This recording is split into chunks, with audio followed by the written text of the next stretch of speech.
পূর্ণিমা রাত্রিতে আমার নবীকে আমি দেখতে পাইলাম লাল একটা চাদর মুড়ি দিয়ে শুয়ে আছে।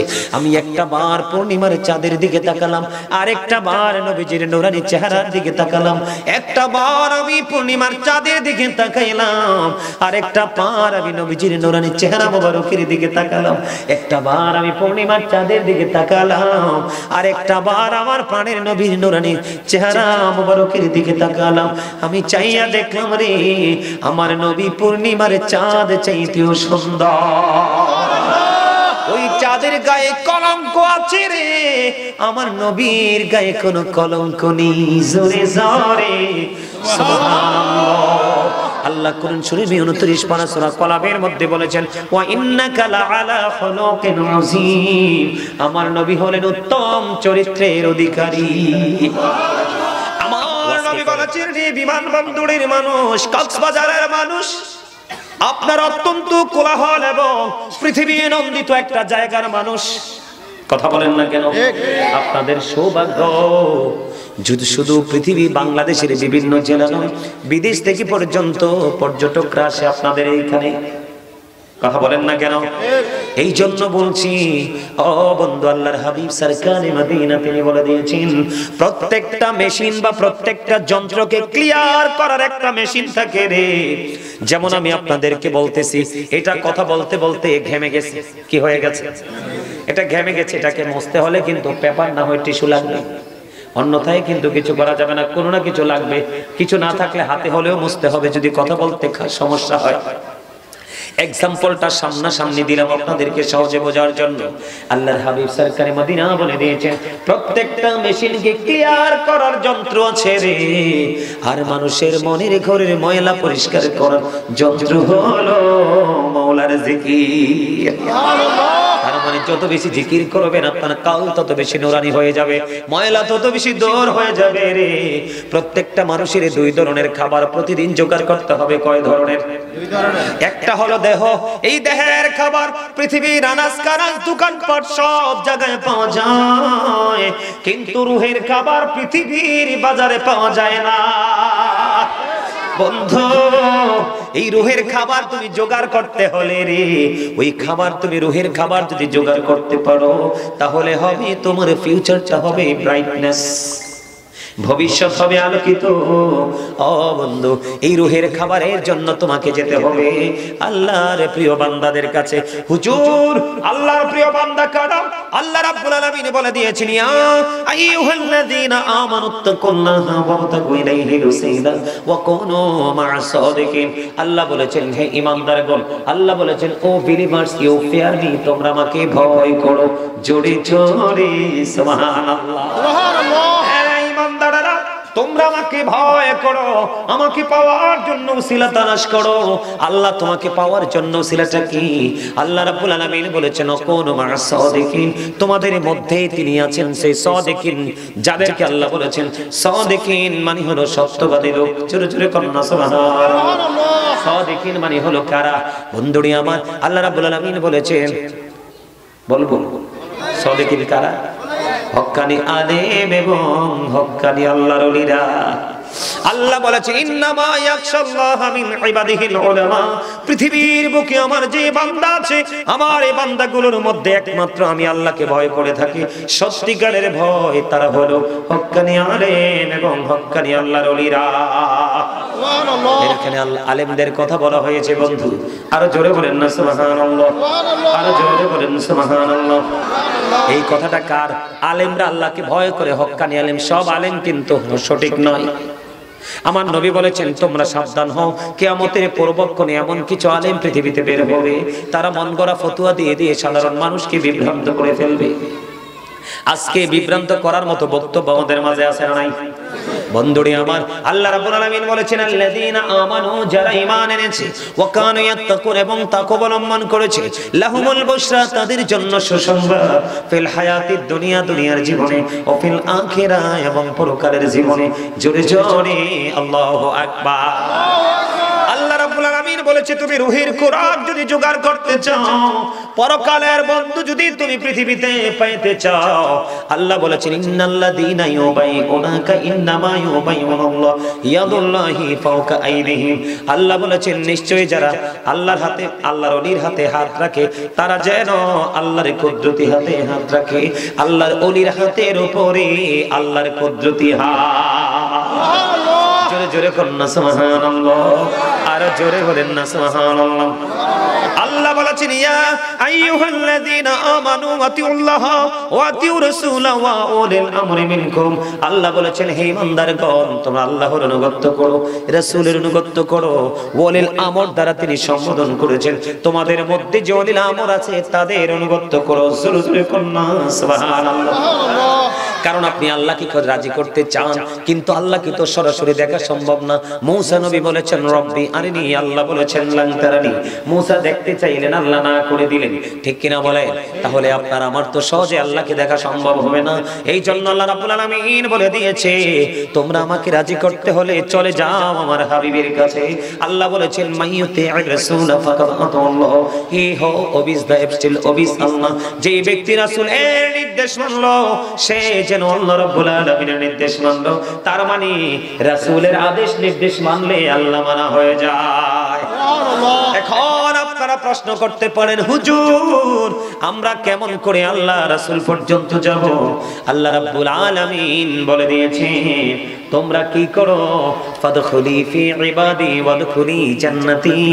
তোমরা আমার রাসূলকে পেতে হলে তোমরা আমার প্রিয় হারেমদের সাথে যুক্ত হয়ে যাও। সুবহানাল্লাহ। আল্লাহর সাথে তুমি যুক্ত হয়ে যাও, নবী পর্যন্ত সহজে আসতে পারবা।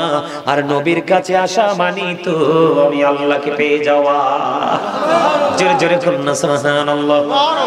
এই জন্য বলতেছি বন্ধু, আপনি যদি ইঞ্জিনিয়ারের কাছে যান বাড়ি ড্রয়িং পাবেন। আপনি যদি হার্টের রোগী হন, হার্টের ডাক্তারের কাছে গেলে আপনি হার্টের সমস্যা খুঁজে পাবেন, ঠিক কিনা বন্ধু? হসপিটালে গেলে আপনি অক্সিজেন পাবেন। কথা বলেন না কেন? এমনি করে করে বাচ্চাকে সুশিক্ষা শিক্ষিত করবেন, আপনি স্কুলে গেলে টিচার পাবেন। ঠিক তেমনি ভাবে আধ্যাত্মিক জগতে যদি আপনি পৌঁছাতে চান তাহলে আপনাকে মাস্ট বি যেতে হবে আল্লাহর প্রিয়দের কাছে। জোরে জোরে কন্যা সুবহানাল্লাহ। এই জন্য আমার নবী বলে দিয়েছেন তোমার মনের ময়লা দূর করার যন্ত্র হলো জিকির। এই জন্য বলেছি বন্ধু, জবান ভোট খাওয়ার জন্য, বাদাম খাওয়ার জন্য, চা দোকানে বসে বসে মানুষের বদনাম করার জন্য, শপিং মলে গিয়ে গিয়ে অপ্রাসঙ্গিক কথা বলার জন্য দেইনি। আল্লাহ জবান দিয়েছে আপনি মাওলার জিকির করার জন্য। আল্লাহ রাব্বুল আলামিন আল্লাহ আপনাকে পাঠিয়েছেন আল্লাহর গোলামি করার জন্য। ও বন্ধু, আপনি পৃথিবীর লোভ লালসা সব কিছু নিয়ে কাজ করেন, সমস্যা নেই, তবে মালিকের ওয়ার্ডার আপনি আগে মানেন। আল্লাহর হাবিব বলেছেন জিকিরটা কল থেকেও করা যায়, জবান থেকেও করা যায়। অন্তর এবং জবান দুইটা মিলে যে জিকির করা হয় ওই জিকির হলো সবচেয়ে উত্তম জিকির। জোরে জোরে বলুন না সুবহানাল্লাহ, আর জোরে বলুন না সুবহানাল্লাহ। আমার দিকে তাকানো বন্ধু, জিকিরের গুরুত্ব অপরিসীম। আব্দুল্লাহ ইবনে বসর রাদিয়াল্লাহু তাআলা আনহু আমার নবীকে ডাক দিলেন, ইয়া রাসূলুল্লাহ, ইয়া হাবিবাল্লাহ, নবী গো, ও প্রাণের নবী, আমার জন্য ইসলামের বিধি বিধান অনেক হয়ে গেছে, আমার জন্য ইসলামের বিধি বিধান তো অনেক হয়েছে, আমাকে স্পেশাল একটা আমল শিখিয়ে দেন। আমার নবী এবারে জানিয়ে দিল তোমার জন্য স্পেশাল আমল হলো মাওলার জিকির। তাহলে জিকির কি সবকিছুর ঊর্ধ্বে কিনা? আর জোরে করুন না। আমার নবী জিকির করেছেন আল্লাহর, আল্লাহ রাব্বুল আলামিন বলেছেন রাফা'না লাকা যিকরাক। আল্লাহ রাব্বুল আলামিন আল্লাহর হাবিবের জিকিরকে, শানকে উচ্চ মর্যাদা দান করেছে। সেই নবীর উম্মত হিসেবে আমাদের জিকিরের মর্যাদাও অনেক উপরে, যেটা কল্পনা করা যায় না। জোরে জোরে বলুন না সুবহানাল্লাহ। বন্ধুরে আমার, মেজবা এবং আপনারা যারা উপস্থিত হয়েছেন তার সহযোদ্ধা যারা আজকে মাহফিলের আয়োজন করেছেন, আমার ছোট ভাই মেজবা সহ বন্ধু, তার আপন স্বজন, আপনাদের আপন স্বজন কবরে আছে না নাই? জিকিরটা কত বড় নিয়ামত, জিকির বন্ধু এত বড় ফজিলত, আপনাদেরকে আমি কেমন করে বুঝাবো বন্ধু। আমার নবী একদিন সাহাবায়ে কেরামদেরকে নিয়ে হাঁটতে শুরু করলেন। হাঁটতে হাঁটতে হাঁটতে হাঁটতে কিছু দূর গেলেন, হঠাৎ করে নবীজি থমকে দাঁড়িয়ে গেলেন। দাঁড়িয়ে যাওয়ার পরে নবীজি বললেন, দুইটা কবরের মধ্যে আযাব চলতেছে, নবীজি খেজুর গাছ থেকে ডাল ভেঙে দুইটা টুকরা করে দুইটা কবরের উপরে গেড়ে দিলেন। সাহাবায়ে কিরাম প্রশ্ন করলেন, ইয়া রাসূলুল্লাহ, ইয়া হাবিবাল্লাহ, নবী গো, আপনি কেন গো কবর দুইটাতে দুইটা খেজুরের ডাল গেড়ে দিলেন? আমার নবী ডেকে ডেকে বলছেন, খেজুরের ডাল গেড়ে দেওয়ার মানে হলো দুইটা কবরের মধ্যে আযাব চলতেছে। ইয়া রাসূলুল্লাহ, কেন গো? একজন হলো সে প্রস্রাব করে পানি খরচ করে ভালো করে পবিত্র হতো না। বর্তমানে ডিজিটাল মুসল্লি জুমার দিনে দেখা যায় প্রস্রাবটা করতে দেরি, ওযু করতে দেরি না মসজিদে চলে যায়। ওয়াল্লাহি ওয়াল্লাহি আল্লাহর কসম করে বলছি, আজকের পর থেকে আপনারা এতদিন যে ডিজিটাল কায়দায় ওযু করেছেন, কোন কায়দায়? ডিজিটাল কায়দায় আপনারা কুইকলি ওযু করেছেন, অবন্ধ অ্যাবলোশন করেছেন। আমি আপনাদেরকে বলবো, আগামী কালকে অথবা আজকের পরে একটু প্রস্রাব করার পরে অল্প সময়ের মধ্যে পানি খরচ না করে একটু হেঁটে দেখবেন, একটু পরে দেখবেন পেনে অথবা লুঙ্গিতে প্রস্রাবটা পড়েছে। কারণ পুরুষের প্রস্রাব এত তাড়াতাড়ি ক্লিয়ার হয় না, এই জন্য আপনাকে কিছু কদম হাঁটতে হবে। যদি মনে করেন আপনি কমফোর্ট ফিল করেন, কনফিডেন্সলি বলেন যে না আমার আর প্রস্রাব আসবে না, তখন আপনি ডিনা কোনো ব্যবহার করে অথবা টিস্যু বা কয়লা বা ইটের টুকরা বা মাটির টুকরা ইউজ করে আপনারা পানি খরচ করবেন। আমার নবী বলেছেন, বন্ধু ও বন্ধু, এই জায়গাটা নিয়ে একটু বলবো নি।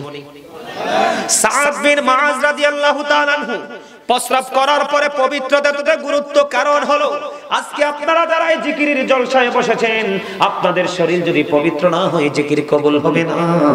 ও বন্ধু, কারণ আমার নবী বলেছেন, লা তুকবালু সালাতুম বিগাইরি তুহুর ওয়ালা সাদাকাতুম মিন গুলুল। আমার নবী, আপনার নবী দু জাহানের বাদশা নবী বলে দিয়েছেন, পবিত্র টাকা ছাড়া কোনোদিন দান কবুল হয় না, পবিত্রতা ছাড়া কখনোই আমল কবুল হয় না। এই জন্য আপনাকে ইবাদত করার আগে পবিত্রতার গুরুত্ব আগে বুঝতে হবে। পবিত্র কিভাবে হতে হবে, দেহকে কিভাবে পবিত্র রাখা যায়।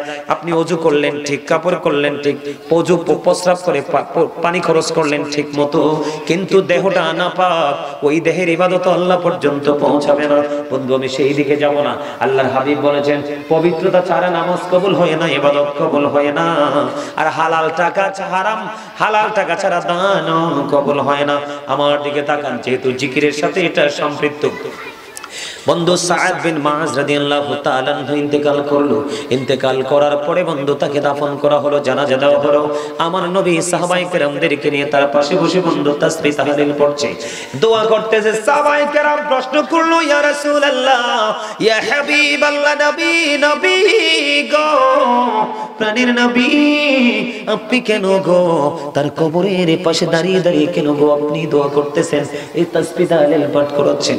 এবার আমার নবী বললেন, সাহাবীরা রে, তোমরা তো জানো না, সাদ বিন মুআজ যখন ইন্তেকাল করলো, তাকে যখন জানাজার মাঠে যখন নিয়ে যাওয়া হলো, তার জানাজায় ৭০,০০০ ফেরেশতা অংশগ্রহণ করেছে। তারপরেও তার কবরে আযাব হবে, আযাব চলতেছে। ইয়া রাসূলুল্লাহ, কেন গো? কয় তার জীবনে এত বেশি আমল করেছে, এত বেশি আল্লাহর গোলামি করেছে, তার জানাজায় ৭০,০০০ ফেরেশতা অংশগ্রহণ করেছে, তারপরেও তার কবরে আযাব চলতেছে। ইয়া রাসূলুল্লাহ, কেন গো? আমার নবী বলেছেন, সে প্রস্রাব করার পরে ভালো করে পবিত্র হতো না। আওয়াজ দিয়ে বলেন না নাউযুবিল্লাহ। এই জন্য নবীজি দোয়া করে দিলেন, আল্লাহ তাকে ক্ষমা করে দিল। বন্ধু, জোরে জোরে কন্যা সুবহানাল্লাহ, একবার বলেন আলহামদুলিল্লাহ। আমার নবী বলতেছেন, এই কবরের মধ্যে এক ব্যক্তি, তার কবরে আযাব চলতেছে। কেন রে? সে প্রস্রাব করার পরে ভালো করে পবিত্র হতো না। আর একজন, তার কবরের মধ্যে আযাব চলতেছে। ইয়া রাসূলুল্লাহ, কেন গো? নবীজি ডেকে ডেকে বললেন, তার কবরে আযাব হচ্ছে এই কারণে, কারণ সে মানুষের গোপন কথা উকি ঝুঁকি মারে শুনতো, শোনার পরে মানুষের কাছে প্রকাশ করে দিত। আর এই প্রকাশ করে দেওয়ার পরে একজন আরেকজনের সাথে, ওই এই বাড়ির মানুষ ওই বাড়ির সাথে, ওই মহিলা ওই মহিলার সাথে, ওই দোকানদার ওই দোকানদারের সাথে, এক বন্ধু আরেক বন্ধুর সাথে ঝগড়া তৈরি করত। নাউযুবিল্লাহ বলেন না। গীবতের দ্বারা কিন্তু সমাজের সুখ বেশি নষ্ট হয়। গীবতের কান কথার কারণে কিন্তু ফ্যামিলির সুখ নষ্ট হয়। কথা কয় না? তাইলে আমার মনে হয় আপনাদের কক্সবাজার বিমানবন্দরের মানুষ মনে হয় অনেক ভালো আছেন। আপনাদের এখানে মনে হয় গীবত টিবত চলে না। না না, আপনাদের আওয়াজে বোঝা যায় এটা চলে না। চলে চলে। আল্লাহ গো মুয়ান কি আর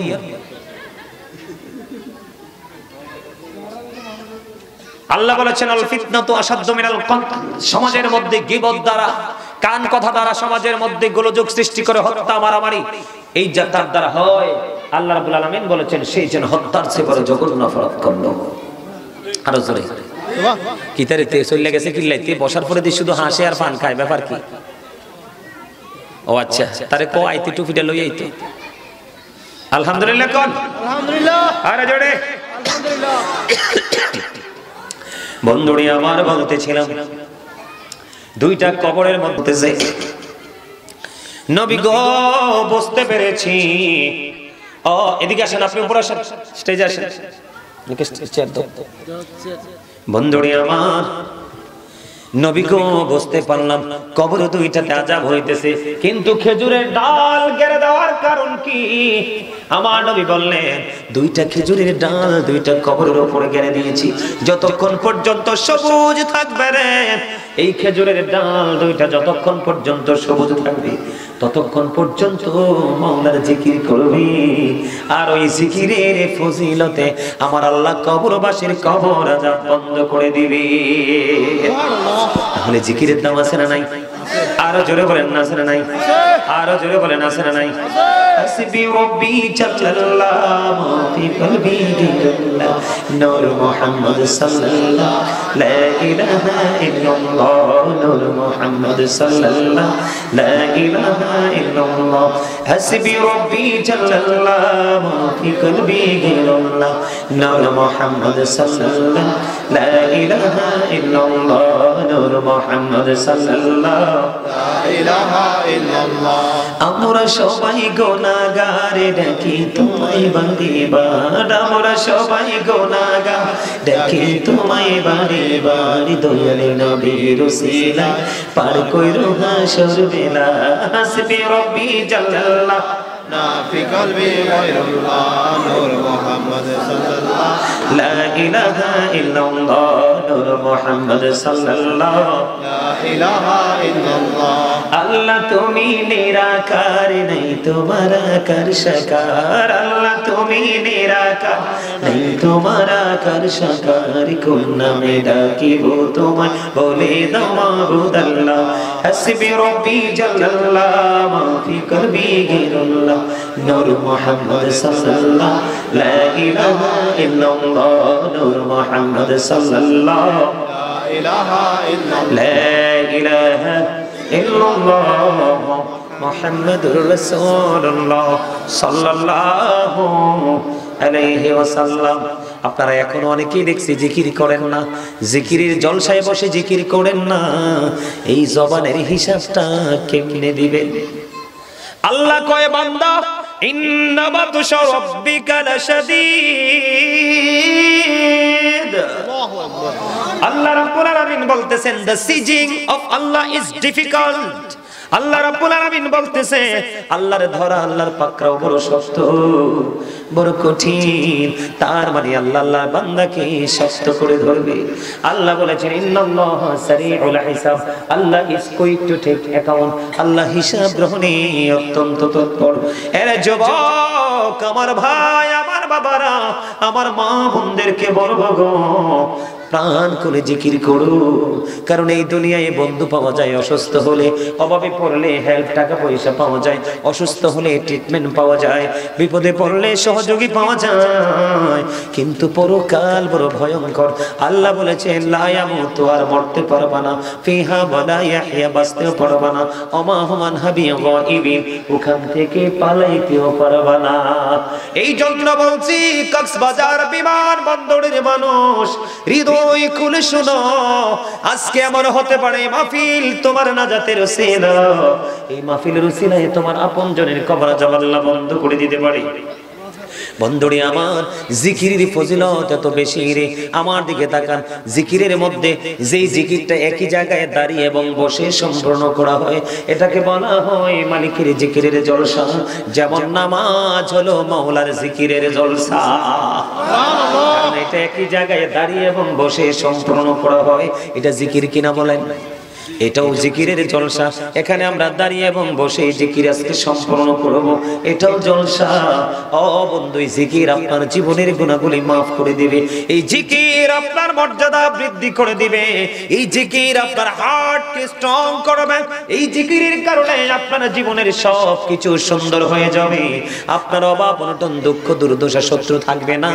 কারণ হলো আল্লাহ বলেছেন ফাযকুরুনি আযকুরুকুম ওয়াশকুরুনি ওয়ালা তাকফুরুন।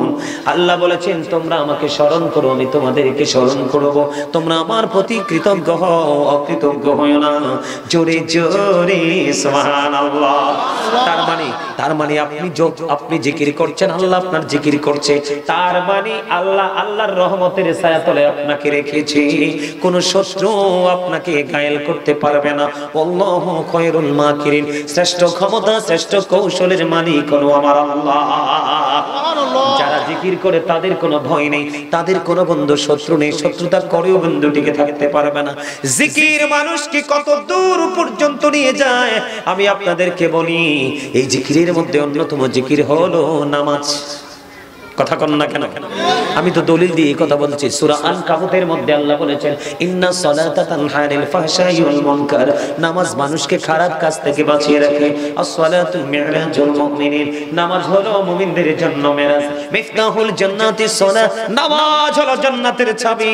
তাহলে জিকির করলে আপনার জান্নাত বরাদ্দ, জিকির করলে মালিকের সাথে আপনার দিদার হয়ে যায়, জিকির করলে আপনার জীবনের গুনাহ থেকে বেঁচে থাকা যায়। বন্ধুরে আমার, এখন কি শীতের দিন না গরমের দিন? সবাইকে বলতে হবে, এখন কি শীতের দিন না গরমের দিন? বন্ধুরে আমার, হযরত আবু যর রাদিয়াল্লাহু তাআলা আনহু থেকে হাদিস কানা বর্ণিত। জিকিরের ফজিলত কত আমি আপনাদেরকে বোঝাচ্ছি। আমার নবী কি করলেন? বের হলেন। বের হওয়ার পরে দেখলেন গাছের পাতাগুলো শীতের দিনের কারণে শুষ্ক হয়ে ঝরে ঝরে পড়ছে। সুবহানাল্লাহ বলেন না? সুবহানাল্লাহ। আপনাদের এলাকায় শীতের দিনে গাছের পাতা ঝরে না? একেবারে গাছটা শূন্য হয়ে যায়, গাছটাকে বড় অসহায়ের মতো লাগে। কিছুদিন পরে দেখবেন সবুজ পাতা যখন গজায়, রূপে গুণে পরিপূর্ণ ভরপুর হয়ে যায়। আমাদের মধ্যে একটা ফিলিংস আসে এক্সট্রা, ঠিক কি না? যেহেতু সুন্দর শীতল ডানা মেলেছে, সবুজ শ্যামল পাতা গজিয়েছে, মনে হয় যেন বৃক্ষের নিচে বসে একটু আমরা বৃক্ষটার নিচে বসে একটু শীতল হতে পারবো, ঠিক না বলে? বন্ধুরি আমার, দেখেন আমার নবী আমাদেরকে কেমন করে বুঝিয়েছেন হাদিস শরীফ। আমার নবী কি করলেন? আমার নবী বলতেছেন আমি হাঁটতে লাগলাম, দেখলাম গাছের পাতা ঝরে ঝরে পড়ছে। আপনাদেরকে एग्जांपल দেই, আপনারা বড়ই গাছ দেখছেন নি গ্রামে গঞ্জে? বড়ই টক মিষ্টি বড়ই ছোট ছোট দেখছেন না? পাকার পরে কি গাছে রাখা যায়?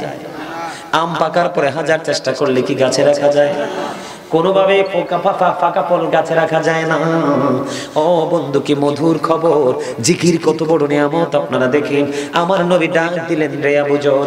গাছের ডানাটা আমার নবী স্পর্শ করলেন, ধরার পরে আবু যরকে ডাক দিলেন।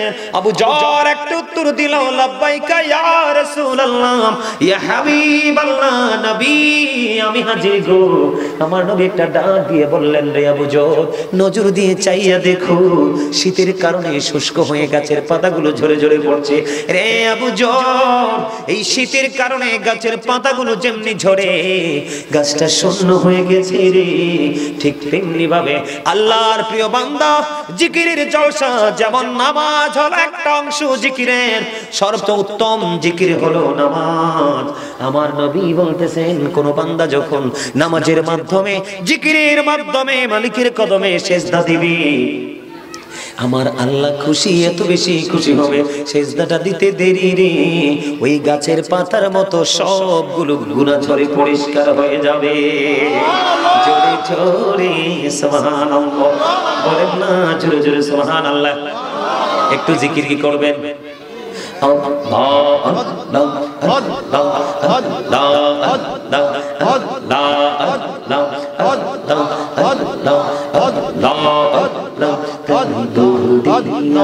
ডাকি রে বান্দা প্রাণে বড়িয়া ডাকে হাইরে প্রাণে বড়িয়া ডাকি রে বান্দা প্রাণে বড়িয়া ডাক হাইরে প্রাণ বড়িয়া ডাকিলে রে বান্দা প্রাণে বড়িয়া ডাকিলে রে বান্দা গোনা করব মাফ আল্লাহ আল্লাহ লা ইলাহা ইল্লাল্লাহ মুহাম্মাদুর রাসূলুল্লাহ সাল্লাল্লাহু আলাইহি ওয়াসাল্লাম।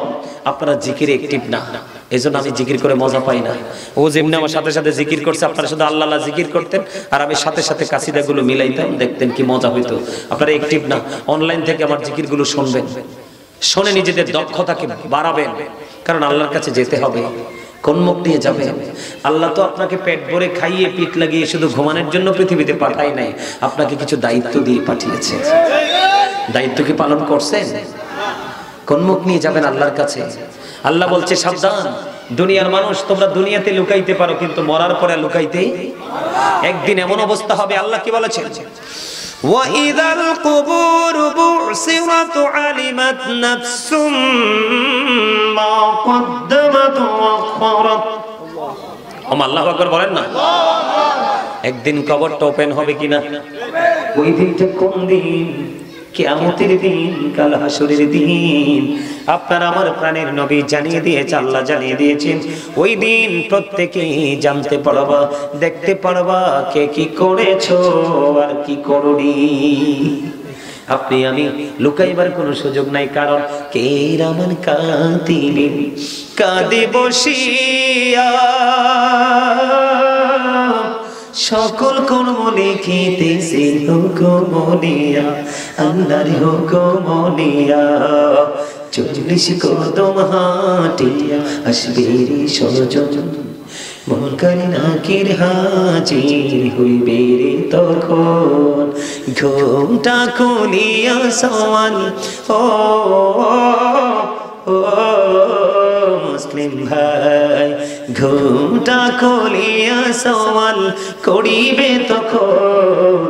40 কদম আটিয়া আসবে রে সজন, কি সওয়ালের কি জবাব হইতে যে পারে।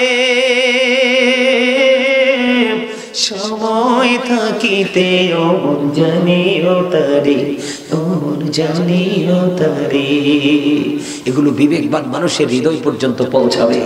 বিবেকহীন যারা, তারা কিছুই বুঝবে না। কথাগুলো কি বাস্তব না? কথা বলেন না, আরো জোরে বলেন। আমি জিকির নিয়ে বন্ধু ওয়াজ করতেছি, এই জন্য আমি নিজে একটা গজল লিখেছি, গাইবেন নি আমার সাথে? আরো জোরে। জিকিরের সাথে আল্লাহকে আমি কেন ডাকি, আল্লাহর জিকির কেন করি, কেন উত্তরটা কিছুটা তুলে ধরেছি, সব তো তোলা ধরা সম্ভব না, ঠিক না বলে? আরো জোরে আমার সাথে গাইবেন। আকাশে সবাই ভালোবাসে, জোছনা চড়াই তাই, জমিনে সবাই ভালোবাসে, ফসল বনে তাই। তোমার দয়া চাই গো প্রভু, তোমার দয়া চাই, তোমার দয়া চাই গো প্রভু, তোমার দয়া চাই। বলেন আকাশে সবাই ভালোবাসে, জোছনা চড়াই তাই, জমিনে সবাই ভালোবাসে, ফসল বনে তাই। তোমার দয়া সবাই, তোমার দয়া চাই, তোমার দয়া চাই গো প্রভু, তোমার দয়া চাই। দিবানিশি তোমায় ডাকি, দিবানিশি তোমায় ডাকি, রহমতের আশায়। তোমার দয়া চাই গো প্রভু, তোমার দয়া চাই, তোমার দয়া চাই সবাই, তোমার দয়া চাই। ফুলকে সবাই ভালোবাসে, গন্ধ আছে তাই, সুরকে সবাই ভালোবাসে, ছন্দ আছে তাই। ঠিক না? ফুলকে সবাই ভালোবাসে, গন্ধ আছে তাই, সুরকে সবাই ভালোবাসে, ছন্দ আছে তাই। তোমার দয়া চাই গো প্রভু, তোমার দয়া চাই, তোমার দয়া চাই গো প্রভু, তোমার দয়া চাই। দিবানিশি তোমায় ডাকি, দিবানিশি তোমায় ডাকি, দয়ার আশায়। তোমার দয়া সবাই বলেন না, তোমার দয়া চাই। সহজ, তোমার দয়া চাই গো প্রভু, তোমার দয়া চাই। পানি সবাই ভালোবাসে, জীবন আছে তাই, মাটি সবাই ভালোবাসে, দেহ গোড়া তাই। পানি সবাই ভালোবাসে, জীবন আছে তাই, মাটি সবাই ভালোবাসে, দেহ গোড়া তাই। তোমার দয়া চাই গো প্রভু, তোমার দয়া চাই, তোমার দয়া চাই গো প্রভু, তোমার দয়া চাই। দিবানিশি তোমায় ডাকি, দিবানিশি তোমায় ডাকি, নাজাতের আশায়, তোমার দয়া চাই গো প্রভু, তোমার, সবাই বলেন না, তোমার দয়া চাই গো প্রভু, তোমার দয়া চাই। বলেন আকাশ সবাই ভালোবাসে, জোছনা চড়ায় তাই, জমিন সবাই ভালোবাসে, ফসল বনে তাই। তোমার দয়া চাই গো প্রভু, তোমার দয়া চাই, তোমার দয়া চাই গো প্রভু, তোমার দয়া চাই। মারহাবা, মারহাবা। কথাগুলো ঠিক না? এখন আপনারা একটা প্রশ্ন আমাকে করতে পারেন যে হুজুর, আপনাদের ওয়াজে আসলে বলেন আমরা মাটির তৈরি না, এখন মাটি কেন বললেন? কারণ এখানে অনেক রহস্য আছে। কারণ আমি আপনি কিন্তু মাটির তৈরি না, মা হাওয়াও মাটির তৈরি না। আমি মাটিকে কেন সেলুট জানিয়েছি, সম্মান জানিয়েছি, তার কারণ হলো আল্লাহ রাব্বুল আলামিন সর্বপ্রথম আমাদের আদি পিতাকে সৃষ্টি করার জন্য মাটি জমা করেছিলেন। এই উৎপত্তি যেহেতু কেন্দ্রস্থল যেহেতু মাটি, সেই জন্য মা হাওয়াও কিন্তু মাটি থেকে না। জোরে জোরে কন্যা সুবহানাল্লাহ, আর জোরে বলেন সুবহানাল্লাহ। বন্ধুরে আমার, তাইলে জিকিরের দরকার আছে না নাই? জিকির করলে যদি শীতের দিনের গাছের মতো শূন্য হয়ে যায় তোমার পাপের আমলনামা, আমার নবীর কথা সত্য না মিথ্যা? সত্য। আমার নবীর কথায় যে সন্দেহ করবে তার ঈমান আছে নি? একেবারে এক সেকেন্ডের জন্য নয়, চোখের পলক পড়তে যে সময় লাগে সেইটুকু নয়। আমার নবীর প্রতি বিন্দু পরিমাণ সন্দেহ করলে সে যত বড় বুজুর্গ, নামাজি, হজ দানশীল হোক না কেন, সে কখনোই মুমিন হতে পারবে না। সারা জীবন যদি বলেন আল্লাহ আমি তোমাকে জীবন দিয়ে ভালোবাসি, আল্লাহ আপনাকে প্রশ্ন করবে আমার হাবিবকে কি ভালোবাসো? তখন আপনি যখন বললেন না না তোমার হাবিবের প্রয়োজন নেই, আল্লাহ বলবে ও বান্দা, তোমার মতো বান্দারও আমার প্রয়োজন নেই। তোমরা কেন বোঝো না? লাউলা কালামা আজহারতু রাবুয়াতি, আমি যদি আমার হাবিবকে না বানাইতাম, সৃষ্টি না করতাম, আমি প্রভুর প্রভুত্বের খবর তোমরা জানতা না। জোরে জোরে কন্যা সুবহানাল্লাহ। আল্লাহ রাব্বুল আলামিন বলে দিয়েছেন পৃথিবীর বান্দা তোমরা জিকিরের ট্রেনিং প্রাণের নবীর কাছ থেকে নাও, প্রাণের নবীকে ভালোবাসো, মহব্বত করো, ইজ্জত দাও, ওখান থেকেই তোমরা ট্রেনিং নিতে পারবা। নবীর আদর্শকে আপন করে নিতে পারলে তোমার জীবনটা ধন্য হয়ে যাবে। জোরে জোরে সুবহানাল্লাহ। এই চাচা আপনি এই চেয়ারে আসেন, এই তুমি আসো, এটা আসেন আসেন আসেন, ওই যে ওনাকে ভদ্রলোককে বসতে দেন না, আসেন আপনি আসেন, এই আপনি এদিকে তাকান, আপনি এখানে বসেন, সহজ করে দিচ্ছি, উনি বাচ্চা আছে তো উনি সাইডে বসে, আসো ভাই এই পাশে আসো। এটা হচ্ছে রাসূলের আদর্শ, রাসূলের সুন্নাহ। তুমি যখন বসবা তোমার ভাইকে বসতে দিবা, তুমি যখন খাবে তোমার ভাইকে খেতে দিবে, তুমি যখন আরাম করবে সে আরামের ভাগ তুমি তোমার ভাইকে দিবে। তুমি যদি তোমার খাবার, তোমার বেড, তোমার আরামায়েশ সবকিছু থেকে ভাইকে ভাগ দিতে না পারো, তুমি যত বড়ই মুফতি হও না কেন, আল্লাহ রাসূল বলেছে তুমি মুমিন নও। কারণ মুমিন হতে না পারলে মুসলমানের জন্য আল্লাহ জান্নাত বানায়নি, বানিয়েছে মুমিনের জন্য। সকল মুসলমান কিন্তু মুমিন নয়, কিন্তু সকল মুমিন মুসলমান। যেটা বলেন না কেন, আমার কথা কি আপনারা সহজে বুঝেন? মাঝে মাঝে একটু হার্ড হয়ে যায় না, নাকি একেবারে ইজি, ভেরি সিম্পল? আলহামদুলিল্লাহ বলেন আলহামদুলিল্লাহ। আরে আরে জোরে আলহামদুলিল্লাহ। বিবেকবান হতে ইউনিভার্সিটিতে যেতে হয় না, একটু প্রেমে পড়লেই ওকে। কি প্রেম কিন্তু মানুষকে অনেক চালাক বানায় জানেন? দেখবেন সারা বাড়ির মানুষ ঘুমায়, প্রেমিক প্রেমিকা কৌশলে দেখা করে চলে আসছে। মেয়ের মা বাবাও জানে না, ছেলের মা বাবাও জানে না প্রেম পবিত্র। প্রেম কি এতটাই পবিত্র, আল্লাহ নিজেই তো প্রেম। আল্লাহ কয় আমি প্রেমে পড়েছি, আমার হাবিবকে বানাইছি, আর হাবিবের প্রেমে আমি তোমাদেরকে বানাইছি।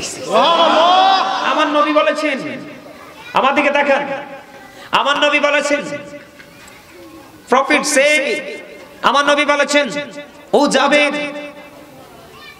The very first thing Allah created was my light. আল্লাহ রাব্বুল আলামিন সর্বপ্রথম আমি নবীর নূরকে সৃষ্টি করেছেন। নবী বলেছেন I was a prophet when Adam was mixture of water and mud. আমি ওই সময় নবী যখন আদম ছিল কাদা মাটির মাঝে। কি মজা লাগে না? আমার নবীকে ছোট করে দেখবেন। আপনি কোন নবী? আপনার মতো আর নবী কই কয়লাইকুম মিসলি, কে আছো হাত তোলো। কিন্তু হাত তুলতে তো সাহসে কারো কুলায় না, ঠিক না? আমরা এমন একজন নবীর উম্মত, আমরা দুনিয়াতেও দামি, পরকালেও দামি। আখিরি নবীর উম্মত জান্নাতে যাওয়ার পরে অন্য নবীর জন্য জান্নাত বৈধ বলে ঘোষণা হবে, তার আগে না।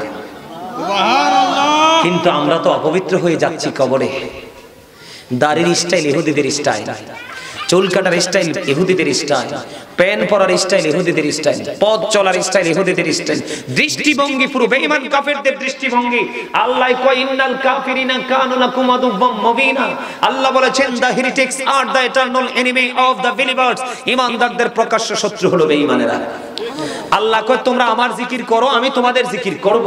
আর তোমরা কও না না আল্লাহ তোমার জিকির করব কইতে, তোমার তো দেখছি না আমরা বেঈমান কাফেরদের জিকির করি। কি আমি ভুল বলছি? জিকির হলো স্মরণ। জিকিরের সাধারণ অর্থ কি? স্মরণ করা। জিকির হলো আরবি শব্দ, বাংলাতে বলা হয় স্মরণ, ইংলিশ এটাকে বলা হয় রিমেম্বার। আল্লাহ বলেছেন ইয়া আইয়ুহাল্লাযীনা আমানু যকুরুল্লাহা যিকরান কাসীরা ওয়াসাব্বিহুহু বুকরাতাও ওয়াসীলা। আল্লাহ রাব্বুল আলামিন বলেছে ঈমানদারগণ তোমরা বেশি বেশি করে আমার জিকির করো এবং সকাল তো সন্ধ্যা আল্লাহর পবিত্রতা বর্ণনা করো। সুবহানাল্লাহ। আল্লাহ কি কইছে? আল্লাহ কিন্তু বেঈমান কাফের মুশরিক মুনাফিককে ডাক দেয়নি, আল্লাহ ডাক দিয়েছে ঈমানদারদেরকে। কারণ ঈমানদারদের কান পর্যন্ত এই বাণী পৌঁছাবে, অন্য কারো কানে পৌঁছাবে না। এইজন্য আল্লাহ জানে, আল্লাহ ঈমানদারকে যেই কোনো কাজে দেখবেন আল্লাহ ঈমানদারদেরকে ডাক দিয়েছে। যেমন আমি যে আয়াত ধরেছি আইয়ুহাল্লাযীনা আমানু কু আনফুসাকুম ওয়া আহলিকুম নারা। আল্লাহ বলেছেন O believers save yourself and your families from the fire. Allah ঈমানদারদেরকে ডেকে বলেছে তুমি জাহান্নাম থেকে বাঁচো, তোমার আহলকে তোমার পরিবারকে জাহান্নাম থেকে বাঁচাও। এখানেও কাকে ডাক দিয়েছে? ঈমানদারদেরকে। ও বন্ধু বুঝতে হবে, আল্লাহ বলেছেন বেশি বেশি করে আল্লাহর জিকির করো, সকাল থেকে সন্ধ্যা আল্লাহর পবিত্রতা ঘোষণা করো। বলে হুজুর আমি তো দাঁড়িয়ে আছি। আবার বলতে পারেন হুজুর আমি তো বসে আছি। আবার বলতে পারেন আমি তো শুয়ে আছি, এখন কি করব? ও বন্ধু ফয়সালা দিয়ে দিয়েছেন। ও বন্ধু আমি আপনাদেরকে ট্রেনিংটা দিয়ে দেই, ফাযকুরুল্লাহা কিয়ামান, দাঁড়িয়ে দাঁড়িয়ে মাওলার জিকির করো। ওয়াকুউদান, বসে বসে মাওলার জিকির করো। ওয়ালা যুনুবিকুম, শুয়ে শুয়ে মাওলার জিকির করো। তারপরেও জিকির বন্ধ করা যাবে না। যেমন আমি যদি আপনাদেরকে বলি বন্ধু আপনি যদি দাঁড়িয়ে নামাজ পড়তে না পারেন, দাঁড়িয়ে নামাজ পড়তে হবে মাস্ট বি। যদি আপনি দাঁড়িয়ে না পড়তে পারেন তাহলে বসে বসে পড়বেন। বসে বসে যদি পড়তে সক্ষম না হন, পশ্চিম দিকে কিবলার দিকে পা গুলো দিয়ে শুয়ে শুয়ে নামাজ পড়তে হবে। তার মানে জিকির করতে হবে, এই জিকির ছাড়া যাবে না। সুবহানাল্লাহ। সুবহানাল্লাহ বলেন না কেন? সুবহানাল্লাহ। আরে জোরে মহব্বতে বন্ধুরে আমার, এবার আমার দিকে তাকান আপনারা। আরেকটা জিকির আছে, এই এদেরকে কন্ট্রোল করো। বেত নাও, বেত নাও, বেত নাও। এই জালি বেত নাও, এই আমার কাছে জালি বেত দাও। এদিকে মসজিদ মাদ্রাসা জালি বেত আছে না, আমার জন্য 4-5টা জালি বেত নিয়ে আসে এদেরকে পিটানোর জন্য। যাও তাড়াতাড়ি একজন যাও। ঠান্ডা হয়ে যাবে আবার, একদম সাইলেন্ট হয়ে যাবে। বন্ধুরে আমার জালি বেত কিন্তু নিয়ে আসবা। আরেকবার কথা বললে কিন্তু নাইমা পিটা দেব, ঠিক আছে নি? আপনারা সবাই মায়ের পক্ষে আছেন তো? ডিস্টার্ব করলে মারতে হবে না। যে ডিস্টার্ব করবে তারে মায়েরও দিব, সর্বশেষ আমরা তাবারকও দিব না। আর যে ভদ্রভাবে বসে বসে ওয়াজ শুনবে তাকে আমরা মারবো না, আদর করব এবং বেশি তাবারক দিয়ে দিব, ঠিক না? এখন এখন তোমরা সিদ্ধান্ত করো, তোমরা কি মাইর খাইবা, তাবারক ছাড়া বাড়ি যাইবা, না তাবারক নিয়ে যাবা? তাবারক নিয়ে, ঠিক আছে তাবারক দিব। চুপ করে বসো, আলহামদুলিল্লাহ বলেন। বন্ধুরে আমার, নামাজ হলো আল্লাহর জিকিরের জলসা, আর হজ হলো আল্লাহর জিকিরের জুলুস। কারণ যে আমলটা একই জায়গায় দাঁড়িয়ে বসে সম্পন্ন করা হয় এটা হলো জিকিরের জলসা। যে আমলটা বিভিন্ন জায়গা পরিদর্শন করে সম্পন্ন করা হয় এটা হলো মাওলার জিকিরের জুলুস। যেমন হজ হলো আল্লাহর জিকিরের জুলুস। জোরে জোরে কন্না সুবহানাল্লাহ। তাহলে জিকির করার দরকার আছে না? জিকির করলে কবরবাসীর কবর আযাব বন্ধ হয়ে যায়। আপনি দুনিয়া জিকির করলে আল্লাহ আল্লাহর জায়গায় ফেরেশতাদেরকে নিয়ে আপনার জিকির করে জিকির করলে অভাব দূর হয়ে যায়। ও বন্ধু, সুস্থতা ফিরে পাওয়া যায়। জিকির করলে জীবনের গুনাহগুলো ঝরে যায়। জিকির করলে হার্টের রোগ ভালো হয়ে যায়। কারণ জিকির ইজ দ্য হার্ট মেডিসিন। জিকির হলো হার্টের ঔষধ। আর জোরে করুন না সুবহানাল্লাহ। আর জোরে, আর একটু মহব্বতে। তাহলে জিকিরের দরকার আছে না নাই? জিকির নিয়ে আর কোনো কথা বলবো না বন্ধু, আরো অনেক বলতে পারবো চাইলে। আমি আবার অন্যদিকে একটু যাইবো। আমি যখন দরুদ পড়েছিলাম, আপনারা অনেকেই দরুদ পড়েন নাই। আমি দেখছি অনেকেই চুপ করেছিলেন, কারণ আপনারা মনে মনে ভাবতেছেন নবীর নামে দরুদ পড়লে লাভটা হবে কি। আপনাদেরকে বলে দেই, আপনি যদি নবীজির পবিত্র কদমে সালাতু সালাম পৌঁছাতে না পারেন, দুরুদ সালাম দিতে না পারেন, না দেন, নামাজের মতো গুরুত্বপূর্ণ আমল পর্যন্ত কবুল হবে না।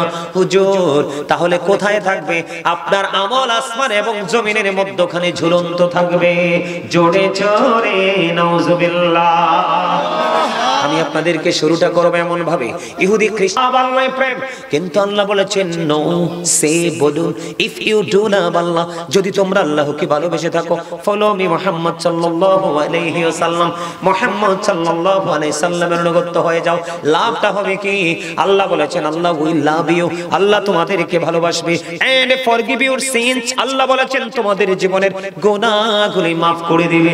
জোরে জোরে সুবহানাল্লাহ। ইহুদিরা কি বেঈমানরা কি কইছে? যেজন প্রেম করে না সেজন আল্লাহ কি জানে না? আল্লাহ ওই প্রেম, কিন্তু আল্লাহ এটা গ্রহণ করেনি।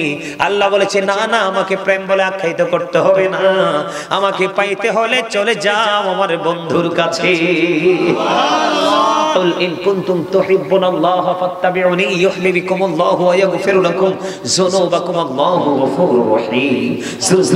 সুবহানাল্লাহ। তাহলে নবীর দাম আছে না নাই?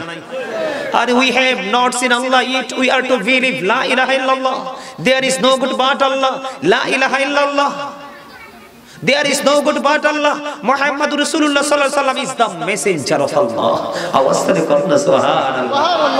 একদিকে তাওহীদ আর একদিকে রিসালাত, একদিকে লা ইলাহা ইল্লাল্লাহ আর একদিকে মুহাম্মাদুর রাসূলুল্লাহ, একদিকে স্রষ্টা আর একদিকে সৃষ্টি, কিন্তু প্রেমের কারণে মিলে মিশে একাকার হয়ে গেছে। জোরে জোরে সুবহানাল্লাহ। জোরে বন্ধুরি আমার, হৃদয়ের জানালা খুলে শোনো, Allah the first filler is the lord of world, রব্বুল আলামিন, মুহাম্মাদুর রাসূলুল্লাহ সাল্লাল্লাহু আলাইহি ওয়াসাল্লাম is the blessing for the world, রাহমাতাল লিল আলামিন। একজন হলো রব্বুল আলামিন স্রষ্টা, রাহমাতাল লিল আলামিন হলো সৃষ্টি। তাহলে কি প্রেমে মিলে গেছে না? তাহলে নবীর মর্যাদা আছে না নাই? আছে। আল্লাহর নাম লিখতে চারটা হরফ, আলিফ লাম লাম হা, চারটা হরফ, একটার উপর নিচে কোনো নকতা নাই। নবীজির নাম মোবারক লিখতে মিম হা মিম দাল, চারটা হরফ, একটার উপরে নিচেও কোনো নকতা নাই। তাহলে চারে চারে মিলে হয়ে গেল আট। আল্লাহ বলেছে আমি আমার হাবিব নামের সংখ্যা মিলে মিলে মিলে মিলে হয়ে গেল চারে চারে আট, উপরেও নাই নিচেও নাই, মে আট হয়ে গেল। এই প্রেমের দিকে তাকাইয়া আল্লাহ মুমিনের জন্য বরাদ্দ দিল আটখানা জান্নাত। জোরে জোরে সুবহানাল্লাহ। নবীর দাম আছে না নাই? আমি আবার আপনাদের কারেক্ট एग्जांपल দেব বন্ধু। আপনাদেরকে বলি, পৃথিবীতে যে কোনো জায়গায় গেলে দুইটা পান না তিনটা পান? দুইটা। Thank you, absolutely right answer. কয়টা পান? দুইটা। বোঝেন নাই ওয়াজ কেমনে উত্তর দিবেন? Very critical. বন্ধুরি আমার, আমার দিকে তাকান। দুটি হাত, দুটি পা, দুটি চোখ, দুটি কান, জিহ্বা কয়টা? অমর খোদা, জিহ্বা দুইটা। তো সামনে যেটা আসে আমার দিকে তাকান, এদিকে তাকান।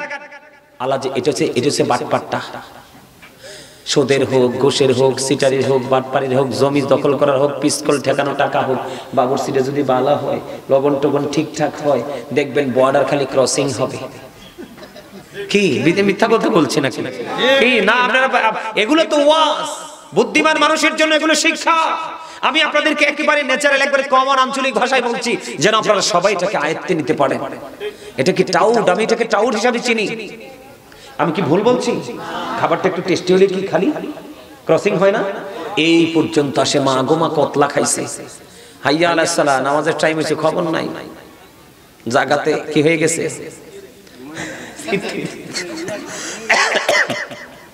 বন্ধু এটা হলো একটা জিহ্বা, ভিতরে আরেকটা আছে যেটাকে বলা হয় আলা জিহ্বা। ওইটা না থাকলে কথাই বলা যাইতো না। তাহলে জিহ্বা কয়টা? দুইটা। আরো জোরে কোন? দুইটা। আরো জোরে? দুইটা। আরে বেটা মুখস্থ করস না ওয়াজ। এই কানে দিয়ে ঢুকাই, এই কানে দিয়ে বাইর করে দিলে ওয়াজ হলে লাভ নাই, বিরিয়ানি খাই যে ঘুমাবাই। ঠান্ডা মাথায় ওয়াজ শুনতে হবে এবং ব্রেইনে ঢুকাতে হবে, সেটআপ দিতে হবে কোনটার পর কোনটা। আমারে প্রশ্ন করেন যে হুজুর কোনটার পর কোনটা ওয়াজ করছেন, সবই কইতে পারবো, কিন্তু আপনাদেরকে বললে সবই পারবেন না, কারণ মনোযোগটা তো অ্যাক্টিভ না, ঠিক না? মাঝে মাঝে বাড়িতে যায় না মনটা, আবার আগামীকালকে কাজে যাইতে হবে, ওইটাও তো দৌড় দৌড় দেখতে মাঝে মাঝে দেয় না। হ্যাঁ, মনের গতি যেদিকে দেহের গতি সেদিকে। আমি আপনাদেরকে ওয়াজ বোঝাচ্ছি নবীর শান বোঝানোর জন্য। আমার দিকে তাকা। জিহ্বা কয়টা? দুইটা। দুটি হাত, দুটি পা, দুটি কান, দুটি জিহ্বা। আলো আধার, কঠিন কোমল, ঘৃণা প্রেম, বাদশা ফকির, দুর্বল সবল, ত্যাগে ভোগে, সংগ্রামে শান্তিতে, উঁচু নিচু, লম্বা খাটো, মোটা চিকন, ধনী গরিব, সব জায়গায় গেলে এখানে স্থল ওখানে জল, আমার পিছনেই নদী, তাই না? এখানে স্থল ওখানে জল, জমিন আসমান আছে না নাই? আছে। উঁচু নিচু, জোয়ান বুড়া। আমার দাদা বুড়োই গেছে, আমি জোয়ান রয়েছি হনো, তবে দাড়ি রেখে গেছে, বেশি দিন নাই আমি বুড়োই যাবো, ঠিক না? আমি বুঝাচ্ছি আপনাদেরকে প্রত্যেকটা জায়গায় কয়টা দিক? দুইটা। তিনটা কোথাও নাই। কেন রে? সব জায়গায় দুইটা খুঁজে পাওয়া যায়। আল্লাহ কয় তালাশ করে দেখো, আমি আমার হাবিব দুজন, আমি এক আর আমার হাবিব হলো আরেক। প্রেমে পড়ে দুইয়ের সাথে মিলিয়ে আমি সব জায়গায় ডাবল করেছি, সিঙ্গেল কোথাও নেই, এবং ডাবলের পড়েও নাই। প্রমাণ হলো কালেমা লা ইলাহা ইল্লাল্লাহ মুহাম্মাদুর রাসূলুল্লাহ। একদিকে আল্লাহ আরেকদিকে রাসূল, একদম সহজে বুঝিয়ে দিলাম। বলে হুজুর এতগুলো কথা কেন বললেন? বলেছে এই কারণে, ও বন্ধু, আপনাদেরকে নবীর শান বোঝানোর জন্য। আমার নবী কত দামি এটা বোঝানোর জন্য। আমার দিকে তাকান, আর একটু বলি। এই যে পৃথিবী থেকে চাঁদ হলো 1,40,000 মাইল দূরে। কত মাইল? মুখস্থ করে যান। পৃথিবী থেকে চাঁদ পৃথিবীর উপগ্রহ মাত্র। এই পৃথিবী থেকে চাঁদ 1,40,000 মাইল দূরে। কত মাইল? 1969 সনে Neil Armstrong 50 lakh crore dollar ব্যয় করে দুই বন্ধুকে নিয়ে তিনি চাঁদের দেশে গিয়েছিলেন। ওখানে গিয়ে বিন্দু পরিমাণ বালুকণা নিয়ে ফিরে এসেছিল। এই পৃথিবী থেকে 1,40,000 মাইল দূরে চাঁদ। আপনার আমার ওই পৃথিবীর জমিন থেকে দাঁড়িয়ে চাঁদকে ইশারা করতে দেরি রে, চারটা দুইটা টুকরা হইতে দেরি হয় না। এখানে নবীর পাওয়ার আছে না নাই? আছে। আমার দিকে তাকা। এই পৃথিবী থেকে সূর্যটা 9,13,00,000 মাইল দূরে। সূর্যের আলো পৃথিবীতে আসতে সময় লাগে মাত্র 8 মিনিট 20 সেকেন্ড। প্রতি সেকেন্ডে 1,86,000 মাইল বেগে পৃথিবীর দিকে ছুটে আসে। ওই পৃথিবী থেকে সূর্যটা 13 লক্ষ গুণ বড়। কত? 13 লক্ষ। এই পৃথিবীটা সূর্যের কাছে সরিষার মতো। একবার যদি পড়ে রে, পৃথিবী ধ্বংস হয়ে যাবে। পৃথিবীর বাংলাদেশের আকাশ থেকে সূর্য ডুবে গেল, ওই আমেরিকার আকাশে, লন্ডনের আকাশে সূর্য মাত্র উঠেছে। কথা কম না কেন? আরো জুড়ে। একদিকে দিন একদিকে রাত, একদিকে দিনের, এক দেশে দিনের 12টা আর একদিকে রাতের 12টা, ঠিক কিনা বলে? বন্ধু, ও বন্ধু, আমি আপনাদেরকে বোঝানোর জন্য বলছি নবীর শান। আকাশের মধ্যে 200 ক্রোর গ্যালাক্সি আছে। আকাশের মধ্যে 200 কোটি ছায়াপথ আছে। আমার দিকে তাকান সবাই। আকাশের মধ্যে কত কোটি ছায়াপথ? 10,000। আকাশের মধ্যে 200 ক্রোর গ্যালাক্সি আছে, 200 কোটি ছায়াপথ। কত? 200 কোটি ছায়াপথ আছে আকাশের মধ্যে। প্রত্যেকটা ছায়াপথের মধ্যে 10,000 কোটি করে তারা আছে। এর মধ্যে একটা তারকার নাম হলো নিউট্রন স্টার। এই নিউট্রন স্টার তারাটার এক চা চামচ পদার্থের ওজন হলো 1000 মিলিয়ন টন। যে আসমান কোন কোটি ছাড়া এত ওজন ধারণ করতে পারে? আসমানকে আল্লাহ বললেন কোরআন নিয়ে নাও। আসমান বললেন না। জমিনের বুক চিরে বিশাল নদী প্রবাহিত, জমিনের বুকে বিশাল বড় বড় অবকাঠামো নির্মিত, ঠিক না বেঠিক? জমিনের কোনো অসুবিধা হয় না। আল্লাহ বললেন জমিন তুমি কোরআন নিয়ে নাও। জমিন নাকচ নাকচ করে দিয়েছে, কোরআনের ভার সইতে পারবো না। আপনার আমার প্রাণের নবী কোরআন নিয়ে এসেছে, আর এই কোরআন আসার আগে শানে নজুল তৈরি হয়েছে, ব্যাকগ্রাউন্ড তৈরি হয়েছে। বন্ধুরে আমার, এখানে বুঝতে হবে রে, নবী যখন মক্কায় কোরআন মক্কায়, নবী যখন মদিনায় কোরআন মদিনায়, তাহলে বোঝা যায় আসমান যত বড় হোক, জমিন যত বড়ই হোক, দেখতে যদিও বড়, আমার নবীর চাইতে কোনোভাবেই বড় নয়। সবকিছুর চাইতে আল্লাহর পরে স্থান হলো আপনার আমার প্রাণের নবী। সেই নবীর উপর দরুদ পড়েছি, আপনারা দরুদ পড়েননি। বন্ধুরে আমার, আমার দিকে তাকান। জুম্মার দিনে কেউ যদি প্রাণের নবীকে ভালোবাসিয়া ও বন্ধু 80 বার দরুদ পড়তে পারে, তার 80 বছরের সগীরা গুনাহ আমার আল্লাহ মাফ করে দেয়। বন্ধুরে আমার, দাইলামি শরীফের মধ্যে এসেছে হাদিসখানা, আমার নবী আপনার নবী দু জাহানের বাদশা নবী বলেছেন। হাদিসের রাবী হলেন হযরত আনাস রাদিয়াল্লাহু তাআলা আনহু। তিনি বলে দিয়েছেন, কেউ যদি প্রাণের নবীকে ভালোবাসিয়া প্রতিদিন 1000 বার যদি দরুদ পড়তে পারে, কত হাজার? নবীকে মহব্বত করে 1000 বার যদি কেউ দরুদ পড়তে পারে রে, সেই জান্নাত না দেখা পর্যন্ত তার মরণ হবে না। আর জোরে বলেন না সুবহানাল্লাহ। নবীকে ভালোবেসে আমরা একটু গজল গাইবো। পাইলে নিরালাই গো নবী, পাইলে নিরালাই, পাইলে নিরালাই গো নবী, পাইলে নিরালাই। সবাই মজা হয় না, কিন্তু মজা না হইলে আমি গাইবো না। সবাইকে গাইতে হবে আমার সাথে, একবারে সহজ ভাষা। পাইলে নিরালাই গো নবী, পাইলে নিরালাই, পাইলে নিরালাই গো নবী, পাইলে নিরালাই। দুই কদমে চুমু খাবো, দুই কদমে চুমু খাবো, চরণে ধুলি মাখবো গায়ে, পাইলে নিরালাই গো নবী, পাইলে নিরালাই, পাইলে নিরালাই গো নবী, পাইলে নিরালাই। আমার নবী কত দূরে, লোহিত সাগরের তীরে, হায়রে মদিনার সোনার গড়ে আছেন তিনি সর্বদাই, পাইলে নিরালাই গো নবী, পাইলে নিরালাই, পাইলে নিরালাই গো নবী, পাইলে নিরালাই। মারহাবা, মারহাবা। নবীর নিরালাই পাইতে মন চায় না? নবীর স্বপ্ন যোগে দেখলেও জাহান্নামের আগুন হারাম হয়ে যাবে, আর নিরালাই পাইলে তো কোনো কথাই নেই। ঠিক কিনা বলো? যে নবীকে একবার স্বপ্ন যোগে দেখবে, তার কাছে আর পৃথিবী ভালো লাগবে না। তার কারণ হলো বন্ধু, জালহাম ইবনে আরফাত রাদিয়াল্লাহু তাআলা থেকে বর্ণিত, তিনি বলে দিয়েছেন, পূর্ণিমা রাত্রিতে আমার নবীকে আমি দেখতে পাইলাম লাল একটা চাদর মুড়ি দিয়ে শুয়ে আছে। আমি একটা বার পূর্ণিমার চাঁদের দিকে তাকালাম, আর একটা বার নবীজির নূরানি চেহারার দিকে তাকালাম, একটা বার আমি পূর্ণিমার চাঁদের দিকে তাকাইলাম, আর একটা বার আমি নবীজির নূরানি চেহারা মোবারকের দিকে তাকালাম, একটা বার আমি পূর্ণিমার চাঁদের দিকে তাকালাম, আর একটা বার আমার প্রাণের নবীর নূরানি চেহারা মোবারকের দিকে তাকালাম। আমি চাইয়া দেখলাম রে, আমার নবী পূর্ণিমার চাঁদ চাইতেও সুন্দর। ওই চাঁদের গায়ে কলঙ্ক আছে রে, আমার নবীর গায়ে কোনো কলঙ্ক নেই। জোরে জোরে সুবহানাল্লাহ। আল্লাহ কোরআন শরীফে 29 পারা সূরা কলামের মধ্যে বলেছেন, ওয়া ইন্নাকা লাআলা খুলুকিন আযীম। আমার নবী হলেন উত্তম চরিত্রের অধিকারী। ওয়াজ কে করে? আল্লাহ। আপনার আমার সন্দেহ করার কেউ আছে? বলবেন নি জীবনে কেউ নবী আমার মতো? হ্যাঁ, ঈমান চলে যাবে। নবী আমরা যা করছি নবীও তা করছে, এগুলো বললে আপনার ঈমান থাকবে? কারণ এগুলো বলা মানে নবীকে ছোট করা, হ্যাঁ করা। নবীকে যারা হ্যাঁ করবে, ছোট করবে, তাদের অবস্থা নামাজ, রোজা, হজ, যাকাত কোনো কিছুই কবুল হবে না। নবীকে যদি আপনি বলেন আমার মতো নবী, নবী কষ্ট পাবে না খুশি হবে? কষ্ট পাবে। আল্লাহ বলেছেন, ইন্নাল্লাযীনা ইউযুনাল্লাহা ওয়া রাসূলাহু লা'আনাহুমুল্লাহু ফিদ দুনিয়া ওয়াল আখিরাহ ওয়া আ'আদ্দা লাহুম আযাবান মুহিনা।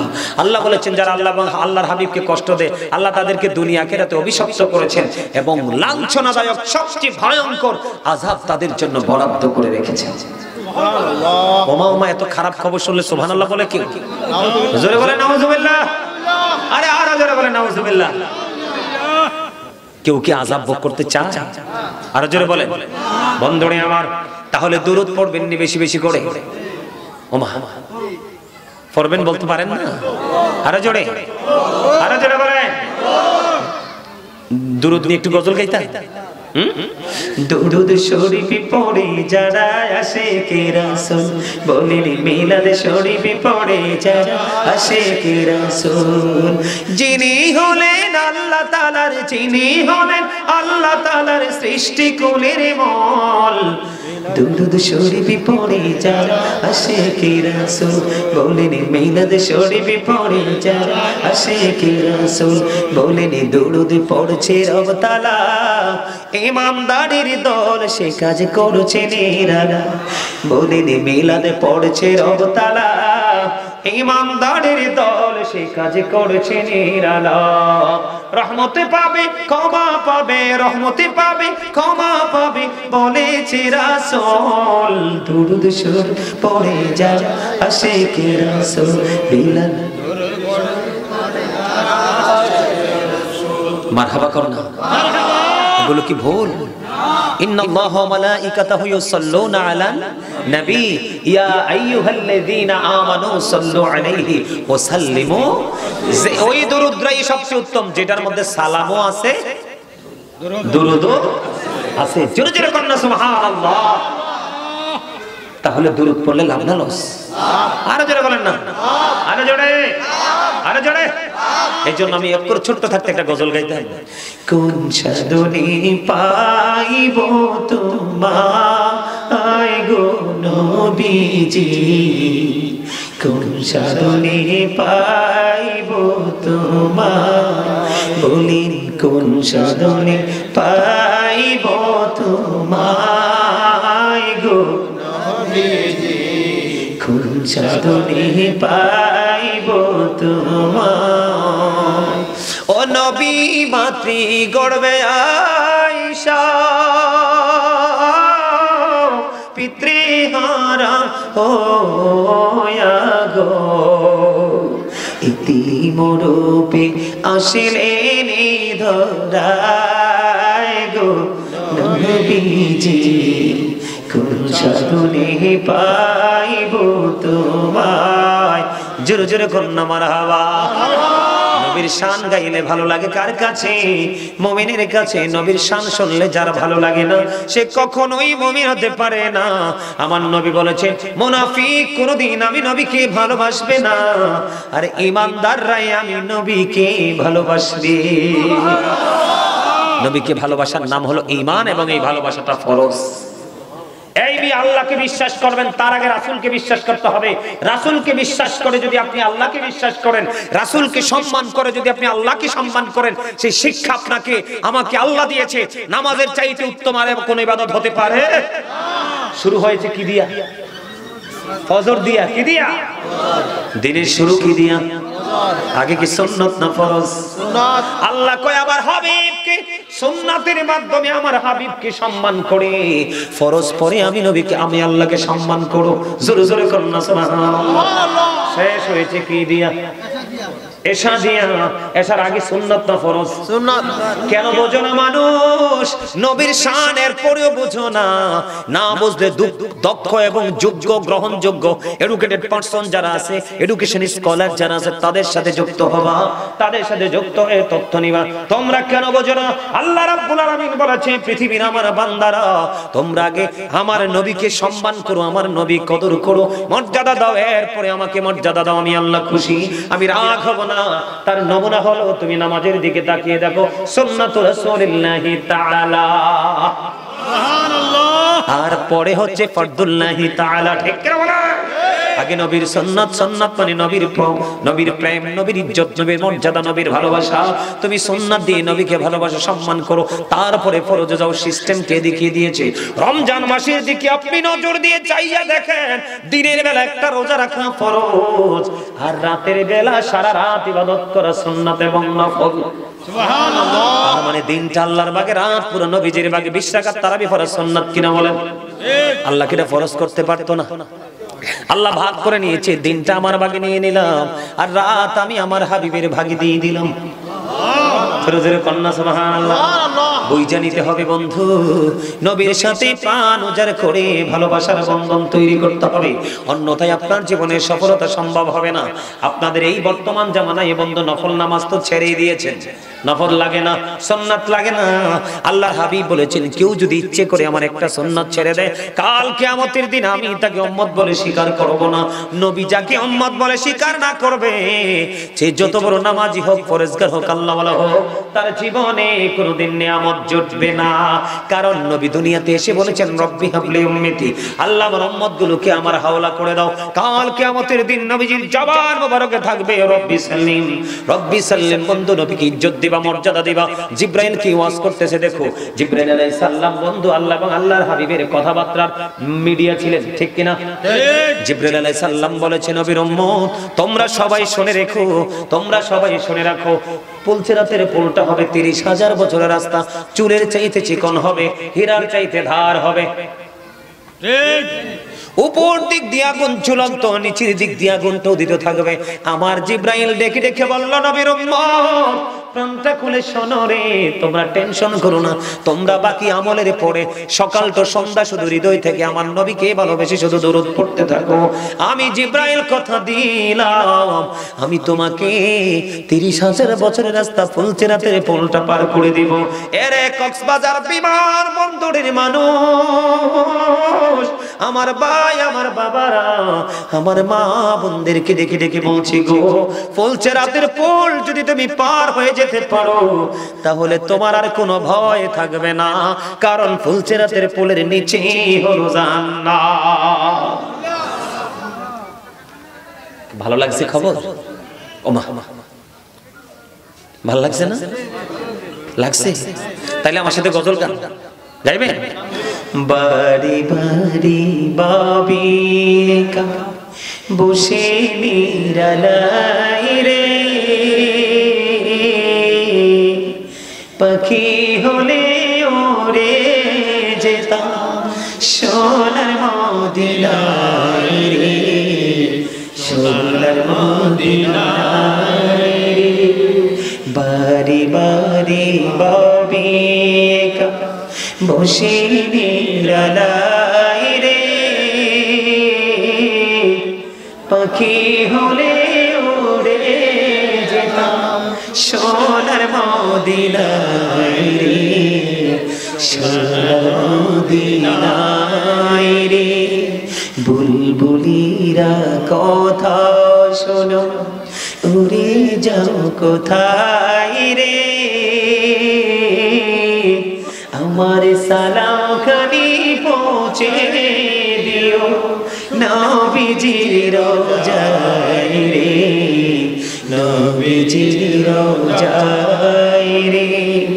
বাংলাদেশের যত উম্মত হেদায়েত চায় রে, এই পৃথিবীর যত উম্মত হেদায়েত চায় রে, চায় রে শাফায়াত নবী, নবী মুস্তাফা রে, নবী মুস্তাফা রে। বাড়ি বাড়ি বাবিকা বসে নিরালাই রে, পাখি হলে ওরে যেতাম সোনার মদিনায় রে, সোনার মদিনায় রে। তাকবীর, নারে রিসালাত, ইয়া রাসূলুল্লাহ, নারে গাউসি, ইয়া গাউসুল আজম দস্তগীর, শাহে মদিনা, জিন্দাবাদ জিন্দাবাদ। আলহামদুলিল্লাহ বলেন, আলহামদুলিল্লাহ। আবার একটা গাই, একটু গাইবেন? হ্যাঁ, নবী সামনে লিখে লাভ না লস? আরে আমি এত বেশি লাভ। হাসান ইবনে সাবিত রাদিয়াল্লাহু তাআলা আনহু মসজিদে নববীর মিম্বরে দাঁড়িয়ে দাঁড়িয়ে নবীজির শানে নাত গেয়েছেন। আমার নবী খুশি হয়ে তার জন্য হাদিয়া বরাদ্দ দিয়েছেন, আল্লাহ হাসান ইবনে সাবিতকে রুহুল কুদ্দুসের মাধ্যমে সাহায্য করো। সুবহানাল্লাহ, আরে জোরে জোরে বলুন সুবহানাল্লাহ। আমার সাথে সাথে সবাই বল, রোজা যে আড়তে তোমরা কে যাও মদিনা,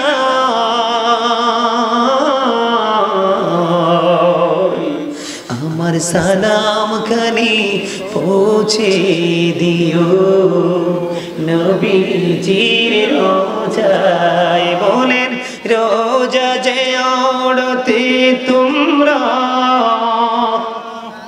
কে যাও মদিনা, আমার সালাম খানি পৌঁছে দিও নবীজির রোজায়। আহারে দরিয়ার ঢেউ মোর সালাম খানি নিল না রে কে, তুই নিয়ে যা মোর সালাম খানি নবীজির রোজায়। আমার সালাম খানি পৌঁছে দিও নবীজির রোজায়। আপনারা গাইতে পারেন, আবার বাংলা গলা নিয়ে চেষ্টা করতেছি গাইতে। আপনারা গান না কেন? আপনারা কি মনে করছেন নবীজি এগুলো শোনে না? জিন্দা না মুর্দা নবীজি? জিন্দা। হেসা নি? তে হেসা হইলা আওয়াজ মিসাকা। হ্যাঁ, আল আম্বিয়াউ আহিয়াউ ফি কুবুরিহিম ইউসাল্লুন। নবী রাসূলরা তাদের নামাজ পড়তেছে। সুবহানাল্লাহ। আরে জোরে সুবহানাল্লাহ। আরে মুহাব্বতে বলেন সুবহানাল্লাহ। আরে জোরে সুবহানাল্লাহ। বন্ধুরে আমার, জিব্রাইল বলেছেন তুমি নবীকে ভালোবেসে দরুদ পড়ো, আমি জিব্রাইল কথা দিলাম পৌঁছাতের ফল আমি পার করে দিব। এবার আজরাইল সবচেয়ে বড় ভয়ঙ্কর। ও বন্ধু, মৃত্যুর সবচেয়ে বেশি কম যন্ত্রণা 1000 তলোয়ার মারার আঘাতের সমান। আজরাইলের একটা পা জান্নাতের উপর আর একটা পা জাহান্নামের উপর। বন্ধু, আজরাইলকে দেখলেই বন্ধু বেহুশ হয়ে যাবে। ইব্রাহিম আলাইহিস সালাম ভয়ঙ্কর সুরত যখন দেখেছিলেন তিনি বেহুশ হয়ে গিয়েছিলেন। সেন যখন ফিরে আসলো দেখলেন একবারে নুরানি যেন একটা যুবক। মুমিনের জন্য হবে নুরানি, আর বন্ধু নবীর দুশমনদের জন্য হবে অত্যন্ত ভয়ঙ্কর। আজরাইল বলেছে নবীর প্রেমিকেরা প্রাণটা পড়ে নবীকে ভালোবেসে নবীকে সালাতু সালাম পৌঁছে দাও। আমি আজরাইল কথা দিলাম তোমার জান যখন কবজ করবে তো আদবের সাথে কবজ করব, যেন নবী রাসূলের জান যেমনি কবজ করে তেমনি ভাবে। তাহলে দুরূদ পড়া দরকার আছে না নাই? সম্মানিত উপস্থিতি, সর্বশেষ টপিক 12টা বেজে গেছে, আর আলোচনা করবো না, তবে গাউসে পাককে নিয়ে একটু আলোচনা করব ছোট্ট করে। আপনারা কি শুনতে রাজি? গাউসে পাক হলেন অলিকুলের সম্রাট। কি ঠিক? কাদরিয়া তরিকার ইমাম। নবীজির আহলে বাইতের মধ্য থেকে গাউসে পাক আমাদের মাঝে এসেছে। আরে কন্না সুবহানাল্লাহ। এত আস্তে সুবহানাল্লাহ কইলে হয়? আল্লাহর ওলিদের কারামত আছে, এটাকে কি বিশ্বাস করেন? হাত তোলেন তো সবাই, যারা যারা মন থেকে বিশ্বাস করেন 2 হাত তুলে দেখান। আল্লাহর ওলিরা যে স্পেশাল কিছু দেখাতে পারে এটা কি আপনারা বিশ্বাস করেন? আলহামদুলিল্লাহ, হাত নামান। ইয়া রাসূলুল্লাহ, ইয়া রাসূলুল্লাহ, জিন্দাবাদ জিন্দাবাদ জিন্দাবাদ জিন্দাবাদ। দেখছেন নি পাগল কই বই রইছে, দেখলে তো বোঝা যায় না পাগল যে। আলহামদুলিল্লাহ, আলহামদুলিল্লাহ। আরে জোরে। আমি আপনাদেরকে বন্ধু প্রথমে একটা एग्जांपल দেব। 360 আউলিয়ার মধ্যে স্পেশাল হলো শাহজালাল মুজাদ্দিদি ইয়ামানি। ঠিক কিনা বলে? ওই যে আমি একটু আগে বলেছি, আপনারা খেয়াল করছেন কিনা জানি না। করছেন? করছেন? ওই যে জিকিরের কাছে বললাম না, আল্লাহ আল্লাহ আল্লাহ আল্লাহ আল্লাহ আল্লাহ আল্লাহ আল্লাহ আল্লাহ আল্লাহ আল্লাহ আল্লাহ আল্লাহ দেখা হইলেন আল্লাহর ওলি শাহজালাল নামজার শুনি। দেখা হইলেন আল্লাহর ওলি শাহজালাল নামজার শুনি। সুর মহানদী পার হয়ে যায়, সুর মহানদী পার হয়ে যায় বিছানা যার পাক। আল্লাহ আল্লাহ আল্লাহ আল্লাহ আল্লাহ। দেখা হইলেন আল্লাহর ওলি গৌসল আজম নামজার শোনে ডাইকা হইলেন আল্লাহর ওলি গৌসল আজম নামজার শোনে বেলায়াতের আলোই বরলো পাকি ভূমি বাগদাদ আল্লাহ আল্লাহ লা ইলাহা ইল্লাল্লাহ মুহাম্মাদুর রাসূলুল্লাহ সাল্লাল্লাহু আলাইহি ওয়াসাল্লাম। আলহামদুলিল্লাহ। আপনাদেরকে আমি নরমালি বলতে পারতাম, সরে সরে বুঝিয়ে দিলাম। হযরত শাহজালাল মুজাররিদি ইয়ামানি সুরমা নদী পার হয়ে গেছে জায়নামাজ বিছাইয়া, আর আপনি আমি এতটাই পাপী নৌকাতেও নিরাপদ না, ডুবে যাই। ঠিক নেই? তার মানে আপনি সাধারণ মানুষ আর উনি আল্লাহর ওলি। এই জন্য তিনি জায়নামাজ বিছাইছে, ওনার জায়নামাজ স্ট্রং নৌকা হয়ে গেছে। হযরত রাবিয়া বসরি উনি একজন আল্লাহর ওলি ছিলেন। ওনার ঘরে অন্ধকার, প্রদীপ জ্বালানোর মতো ওনার কাছে অর্থ ছিল না। হাসান বসরি চাইয়া দেখে রাবিয়া বসরির হাতের আঙ্গুল দাঁড় করিয়েছে, আর এই হাতের আঙ্গুল থেকে মোমের আগুনের মতো প্রদীপ জ্বলতেছে। আর আপনি আমি বাতি ধরাইও রাখতে পারি না, বাতাসে নিভাইয়া দেয়। কারণ রাবিয়া বসরি আল্লাহ পর্যন্ত পৌঁছে গেছে, আপনি আমি পারি নাই, এজন্য বাতিও টিকে না, আর ওনাদের বাতি লাগে না। এটাই প্রদীপ। আরে আরে জোরে খাজা গরিবে নওয়াজ হিন্দুস্তানের জমিনে কদমটা বাড়িয়ে দিল। দেওয়ার পরে পৃথিরাজের পশুগুলো একটা গাছের ছায়ার নিচে, খোলা মাঠ মাঝখানে গাছের ছায়ার নিচে আরাম করত, খাওয়া দাওয়া শেষ করে পশুগুলো বিশ্রাম করত। খাজা গরিবে নওয়াজ যখন আসলো, ক্লান্ত হাঁটতে হাঁটতে বিশ্রাম করার জন্য গেলেন। যাওয়ার পরে পৃথিরাজের রাখাল বসতে দেয় না। কেন বসতে পারবো না? কয় এই জন্য বসতে পারবো না, এটা আমাদের রাজা পৃথিরাজ, তৎকালীন সময় রাজা ছিল পৃথিরাজ। কয় পৃথিরাজের পশু এখানে বিশ্রামের জায়গা। তাই নাকি? আমরা তো পথিক, আমরা মুসাফির, ভিন দেশ থেকে এসেছি, আমরা চলে যাবো, একটু ওয়েট করবো, ওয়েটিং করবো, তারপরে চলে যাবো। কয় না, রাজার অনুমতি নেই। কি করবে? কয় এখানে এই ওট গুলো বিশ্রাম করবে। খাজা গরিবে নওয়াজ চলে গেলেন। ওট যদি বিশ্রাম করে তাহলে বিশ্রাম করবে তাকে উঠাই কে?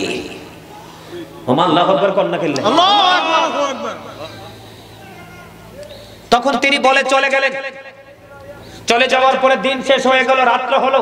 সকালবেলা পৃথিরাজের রাখাল আসছে, পশু মাঠে নিতে হয় না? মাঠে নেওয়ার জন্য বন্ধু চাইয়া দেখে রে, একটা পশুও উঠে দাঁড়াইতে পারে না। এত জোরে জোরে বন্ধু খাজা গরিবে নওয়াজ, ওনার কারামত এত গুরুত্বপূর্ণ। খাজা যদি চাইতো রে, পুরো ভারতবর্ষের সবগুলোকে মুসলমান বানাইতে পারত। আপনারা জানেন কিনা জানি না, আনা সাগরের নাম শুনছেন নি? আনা সাগরে গেছেন নি, দেখছেন নি কেউ? আমি নিজের চোখে দেখেছি বন্ধু। ওই পৃথিরাজ যখন খাজা গরিবে নওয়াজের জন্য আনা সাগরের পানি সরবরাহ বন্ধ করে দিল, খাজা গরিবে নওয়াজ উল্টা দিকে গেলেন, আনা সাগরের পারে একটা কাশি চোবা নিয়ে গেলেন। কি করলেন?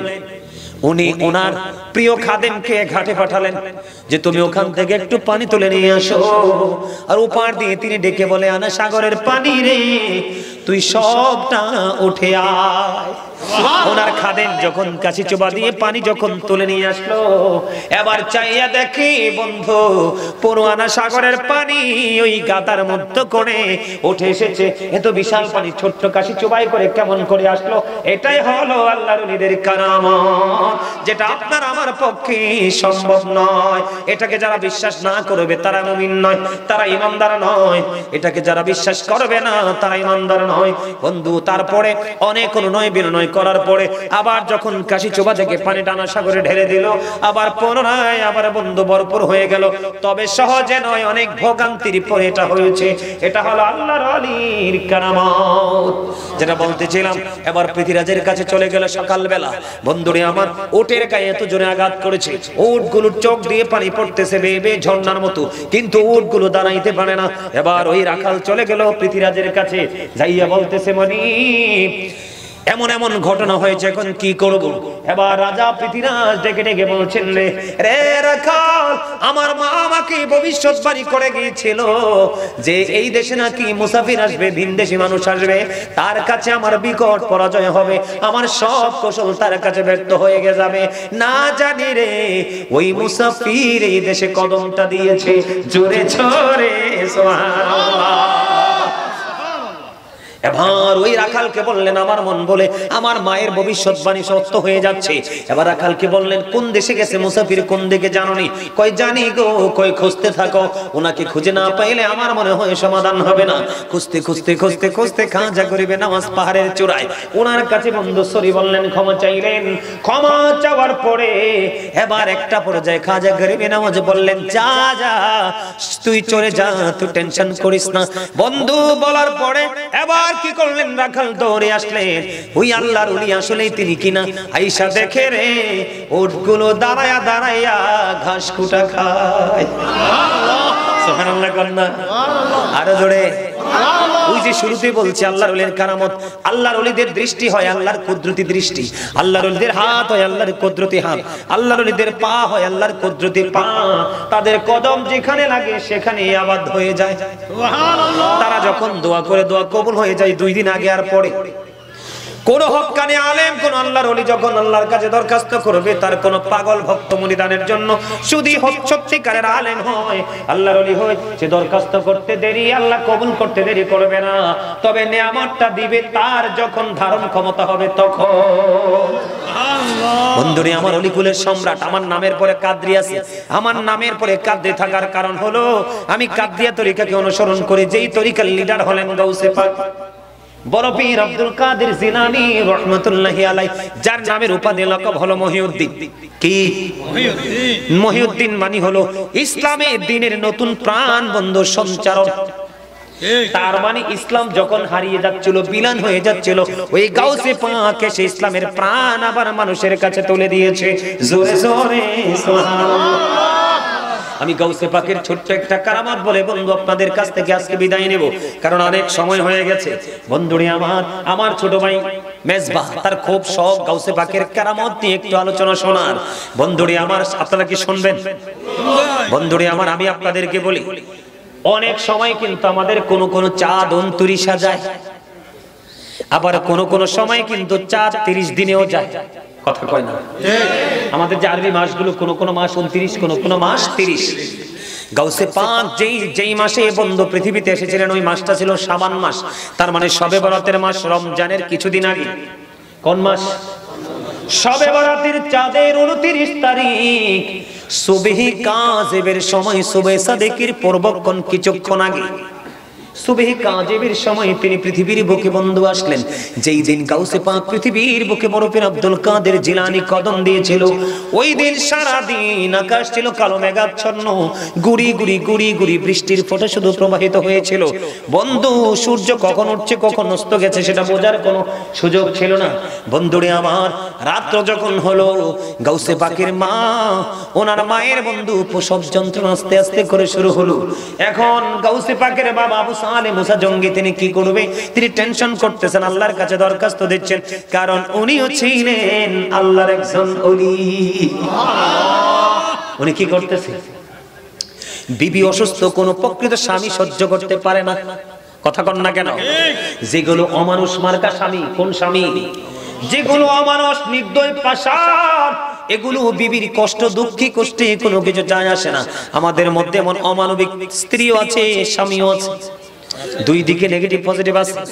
এরকম করতে করতে করতে করতে টেনশন করতে করতে আল্লাহ রাব্বুল আলামিন তাদের টেনশনের অবসান ঘটালেন। ফজরের আগ মুহূর্তে গাউসে পাক কদম দিলেন, আর এই তারিখটা ছিল 29শে শাবান, তার মানে শবে বরাতের শেষ। বন্ধু, আজকে কি রমজানের চাঁদ উঠেছে কিনা এটা কেউ বলতে পারে না, বুঝতে পারে না। কি করবো রে এখন, কি করব, কোথায় যাবো রে?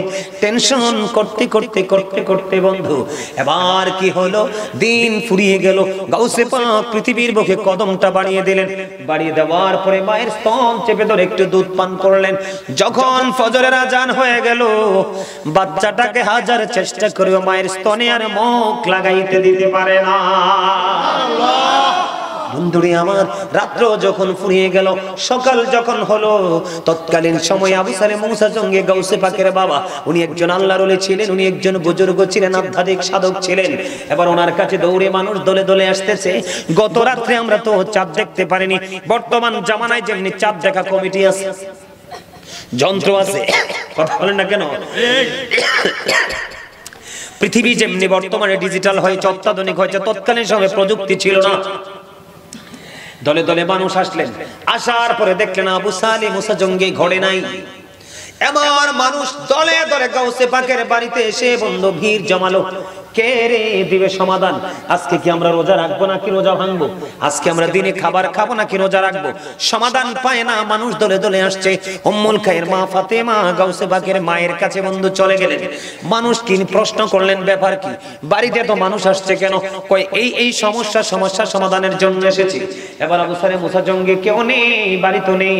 গাউসে পাকের মা উম্মুল খায়ের মা ফাতেমা ডেকে ডেকে বলছেন, আমি আপনাদেরকে একটা তথ্য দিতে পারবো, আপনারা প্রাণ খুলে শুনুন। আমি একটা তথ্য দিব। তথ্যটা কি? জলদি করে বলো। তথ্যটা হলো, আমার এই সন্তান ফজরের আজানের আগে পৃথিবীতে কদমটা দিয়েছে। ফজরের আগে আজান দেওয়ার আগে পৃথিবীতে এসেছে। আসার পরে আবার স্তন চেপে ধরে দুধ পান করেছে। ওই ফজরের আজান দেওয়া থেকে শুরু করে এই পর্যন্ত কয়েক ঘন্টা পার হয়ে গেল। আমি যখন আমার বাচ্চাটাকে ডান দিকের স্তনে দুধ খাওয়াতে চাই, সে বাম দিকে মুখ ঘুরিয়ে নেয়। আমি যখন বাম দিকের দিকে মুখটা তার স্তনটা দিতে চাই, সে বাম দিকের মুখ ঘুরিয়ে নেয়। এমনি করতে করতে এই পর্যন্ত আসলো। আমি মনে করলাম অন্য কোনো সমস্যা আছে কিনা। আমি কি করলাম, তাকে অন্য কিছু মধু পর্যন্ত বা অন্য কিছু তাকে ছোট্ট মাসুম বাচ্চা খাওয়াতে চাইলাম। এদিক দিয়ে খাবার দিলে মুখটা অন্যদিকে ঘুরিয়ে নেয়। আমার কাছে মনে হলো এটা অত্যন্ত রহস্যজনক একটা ঘটনা। আমার কাছে মনে হয় আমার এই ছোট্ট সন্তানটা রোজা রেখেছে। জোরে জোরে সুবহানাল্লাহ। বন্ধুরি আমার, এবার সকল মানুষের কাছে মোটামুটি একটা গ্রহণযোগ্য হয়েছে। তার কারণ হলো তার বাবা হলো আল্লাহর ওলি, মা হলো আল্লাহর ওলি। নিশ্চয়ই আল্লাহর ওলি হতে পারে। মানুষগুলো সারাদিন রোজা রাখলো, রোজা রাখার পরে তারা সাবধান হয়ে গেল আর সতর্ক অবস্থানে আছে যে আসলে কি সত্যি সে রোজা রাখছে কিনা, এটাকে ট্রাই করার জন্য দিন চলে গেল। বাচ্চাটা কোনো দুধ পান করলো না। বন্ধু, মাগরিবের নামাজের আযান যখন হলো, এবার কোনো কিছু বলতে হয় না।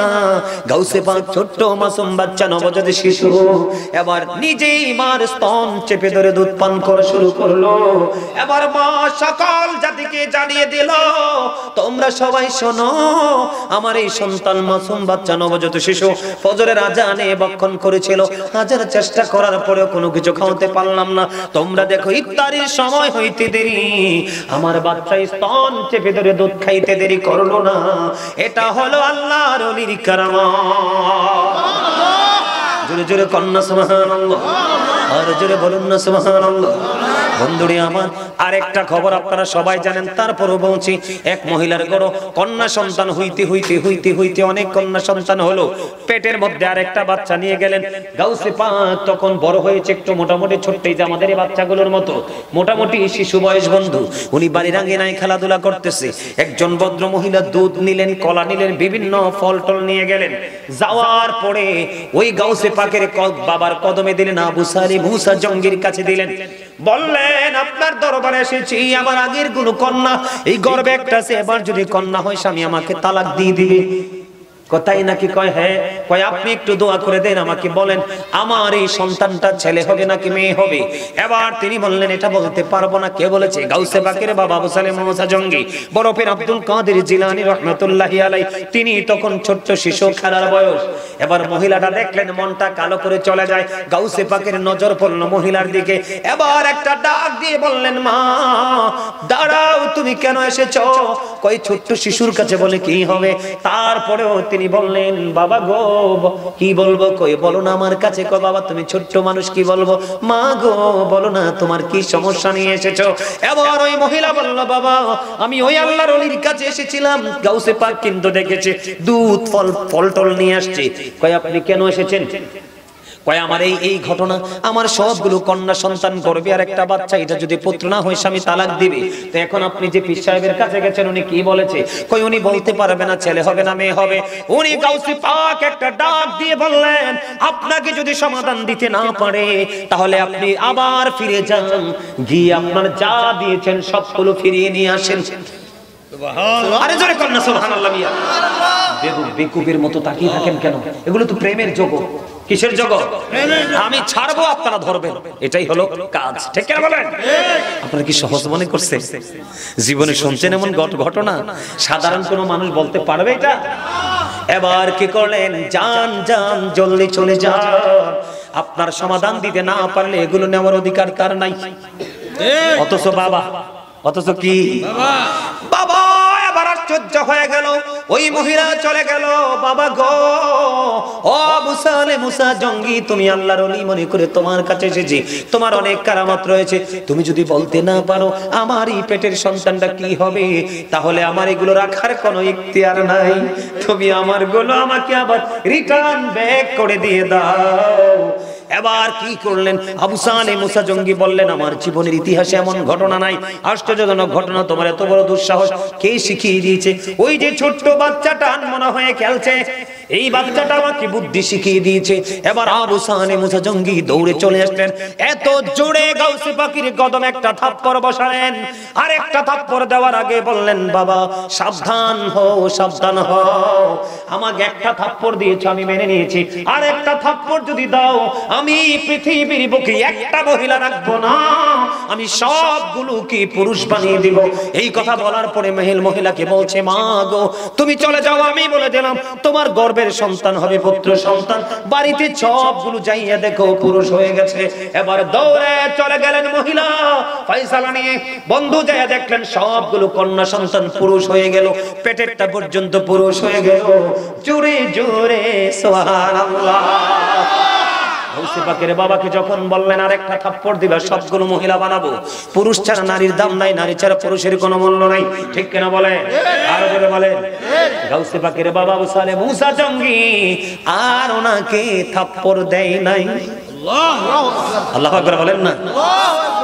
এখনকার যুগের ভাদাইম্মা মৌলবীরা কয় আল্লাহর ওলির দরবারে যাওয়ান বলে বেদাত, নাউযুবিল্লাহ, মাজার জিয়ারত করে বলে বেদাত।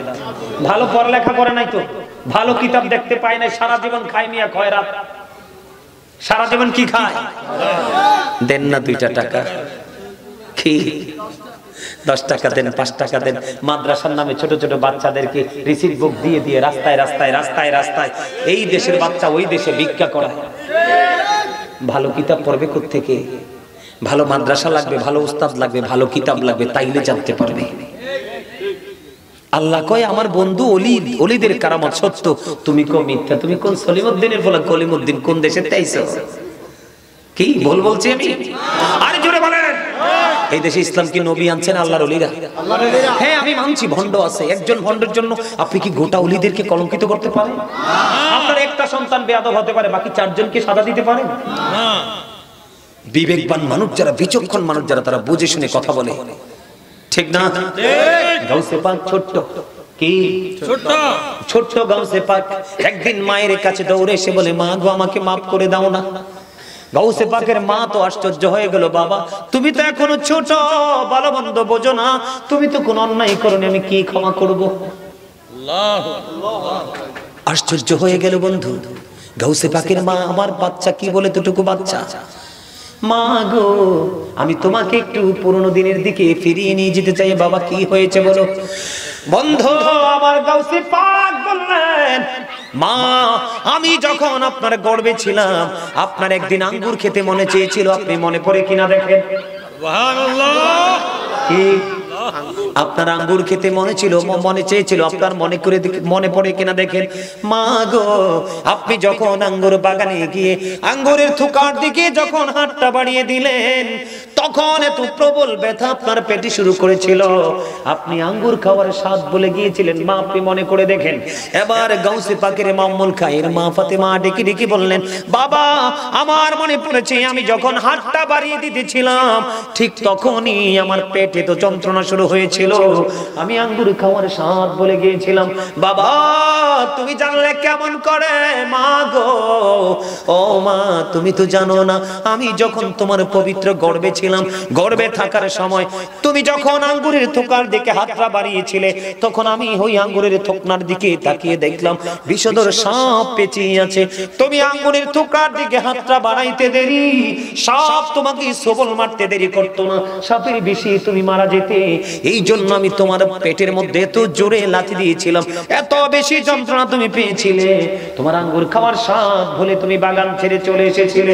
জোরে জোরে সুবহানাল্লাহ, আরে জোরে বলেন না সুবহানাল্লাহ। বন্ধু এখানে শুধু ক্ষান্ত নয়, আজকে শোনাইতে আসছি, আপনারা কি আমার কাছে আসেন নাই? বিপদে পড়লে কি মসজিদের ইমাম সাহেবের কাছে দোয়ার জন্য যান না? এখানে কি নারী পুরুষ আসেনি? নারীও যায় পুরুষও যায়, যায় না?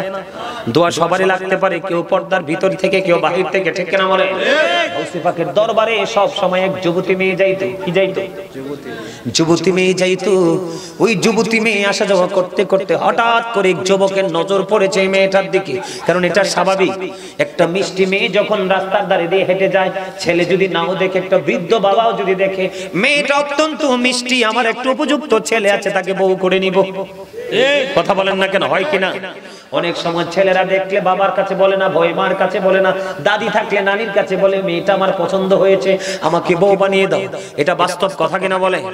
বন্ধুরে আমার, গাউসে পাকের কদমে যাইতে যাইতে হঠাৎ করে যুবকটা মেয়েটার প্রেমে পড়ে গেল, মেয়েটাকে ভালো লাগলো, অনেক প্রেমের প্রস্তাব দিল, কিন্তু মেয়েটা গ্রহণ করে না। একদিন যুবকটা কি করলেন, মেয়েটা যে রাস্তা দিয়ে হেঁটে যায়, রাস্তার মধ্যখানে নির্জন জায়গায় একটা গর্ত খনন করলো। গর্ত খনন করে উপরে লাকড়ি খড়ি দিয়ে দিলেন, গর্তের মধ্যে যুবকটা বসে আছে। মেয়েটা আসতে দেরি, বন্ধু মেয়েটাকে ধরলো ছেলেটা, মেয়েটাকে ধরতে দেরি, মেয়েটা ইয়া গাউসে পাক বলে একটা ডাক দিল রে। ডাকটা দিতে দেরি, গাউসে পাকের হাতে তখন পানির ঘটি ছিল, তিনি নামাজ পড়ার জন্য, ওযু বানানোর জন্য বের হয়েছিলেন। তিনি যখন সামনে পাইলেন ইয়া গাউসে পাক নামে একটা শব্দ যখন আসতেছে, এবার তিনি কি করলেন, ওনার পা থেকে একটা খড়ম খুলে যেই দিক থেকে আওয়াজ আসলো সেই দিকে ছুঁড়ে মারলেন, নিক্ষেপ করলেন। বন্ধু নিক্ষেপ করতে দেরি, ওই আপনার ওই খড়মটা গাউসে পাকের পবিত্র কদমের খড়মটা বন্ধু একেবারে তীরের মতো বিদ্যুৎ গতিতে চলে গেল।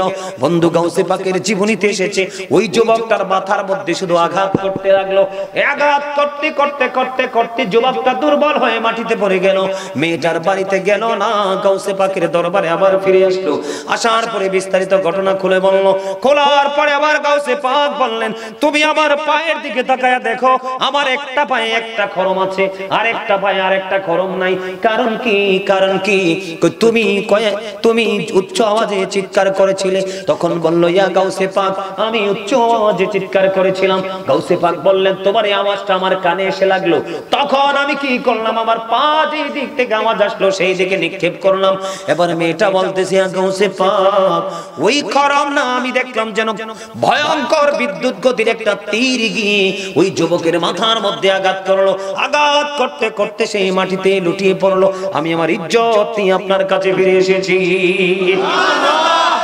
মারছি কি? আর আপনি আমি জোতা মারি চাই কদ্দুর যায়? মিয়া জবানের দাম নাই, হাতের ইজ্জত নাই, পায়ের ইজ্জত নাই, মুখে পবিত্রতা নাই, আল্লাহর ওলিদের কাছে গেলে বেদাত ফতুয়া দেয়। নাউযুবিল্লাহ।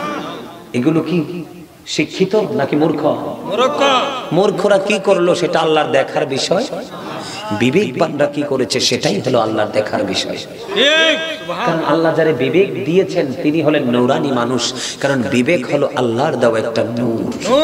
এই নূরের আলোতে নিজের জীবন, ফ্যামিলি, পরিবারের জীবন, সমাজ এবং কি গোটা জাতির কাছে, গোটা জাতিকে আলোকিত করতে পারে।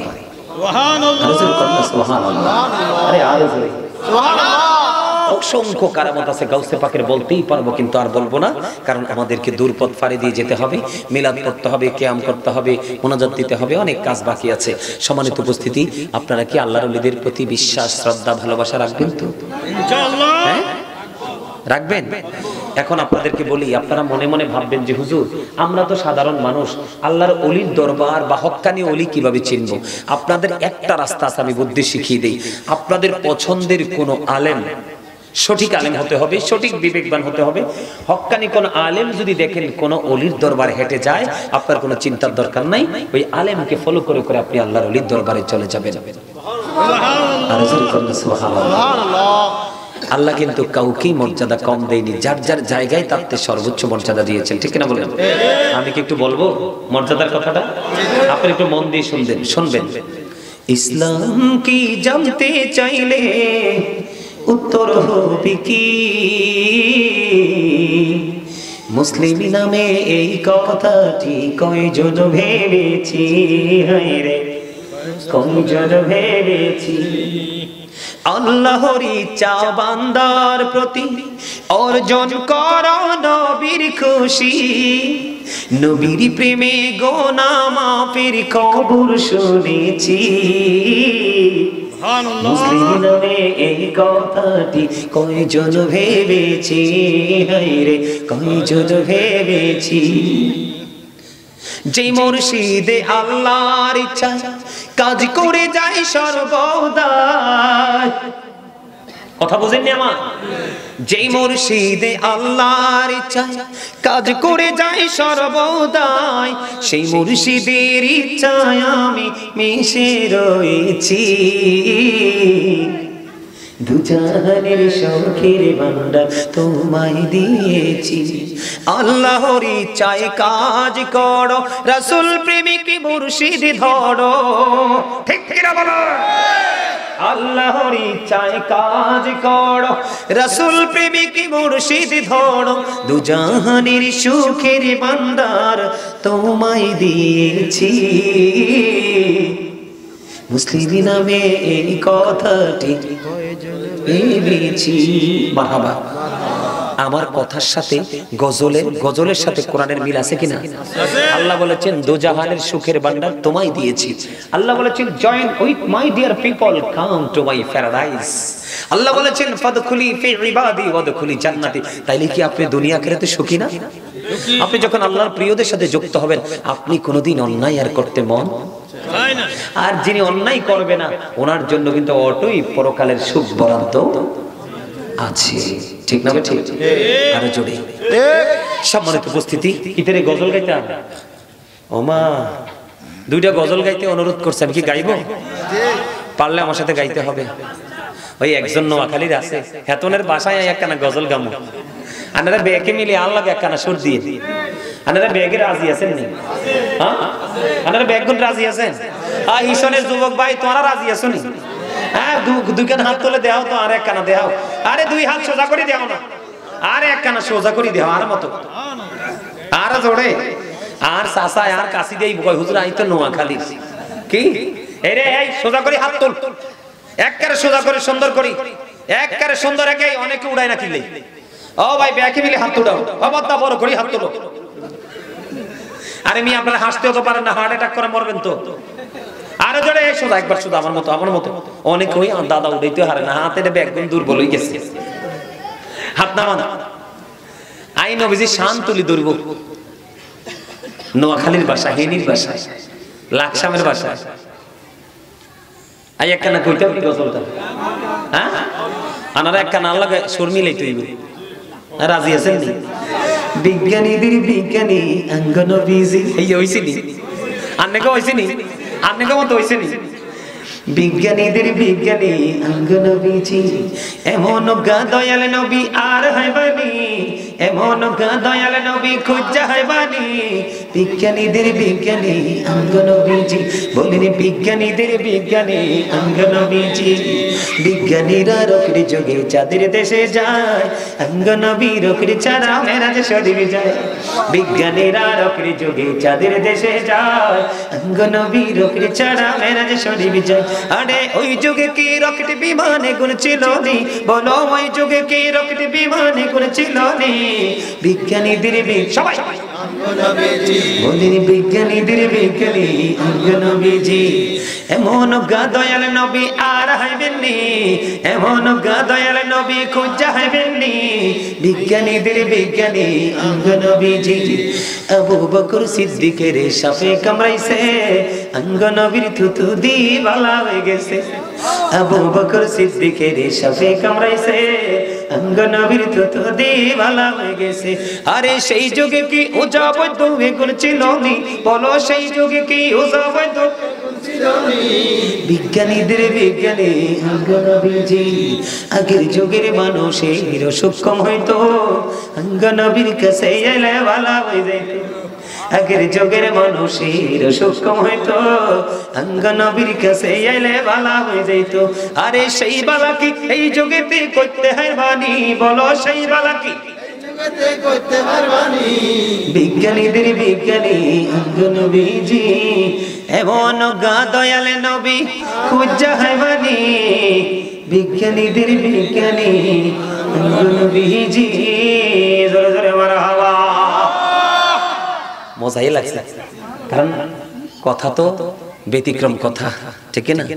আর বরিশাল্লা ভাষা কি বিজ্ঞানীদের বিজ্ঞানী মগো নবীজি, তারা কয় মগো, আমরা কুমিল্লা তারা কয় আমরা, আর হেতনে কয় আঙ্গ। ভাল লাগছে না? সম্মানিত উপস্থিতি, আর গজল গাইবো না, কারণ আরেকটা আনের পছন্দ আছে নাই? হ্যাঁ, মাটির পিঞ্জেরা ভাঙ্গিয়া চুড়িয়া একদিন তো যাইবে পাখি ছাড়িয়া ছাড়িয়া বনের মাটির ভাঙ্গিয়া চুড়িয়া সবাই একদিন তো যাইবে পাখি উড়িয়া উড়িয়া।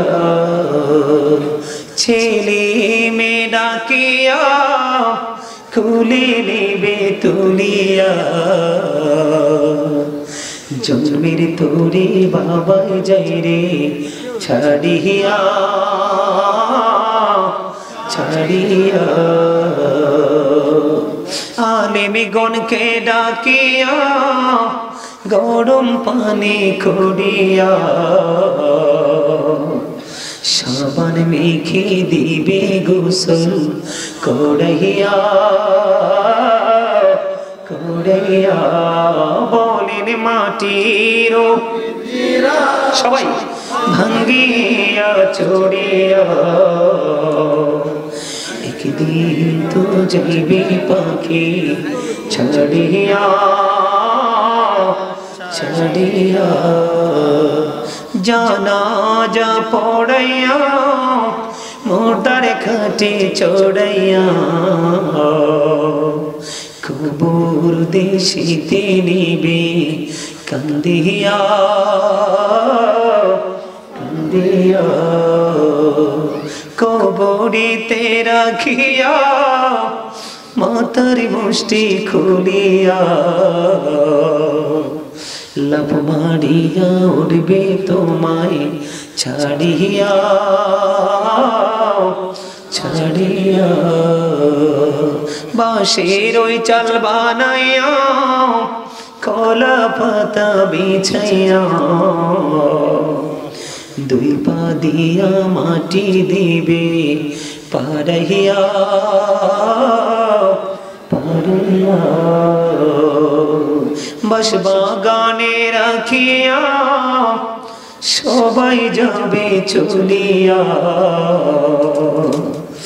যার যার ঘরে রইবে সবাই ঘুমাইয়া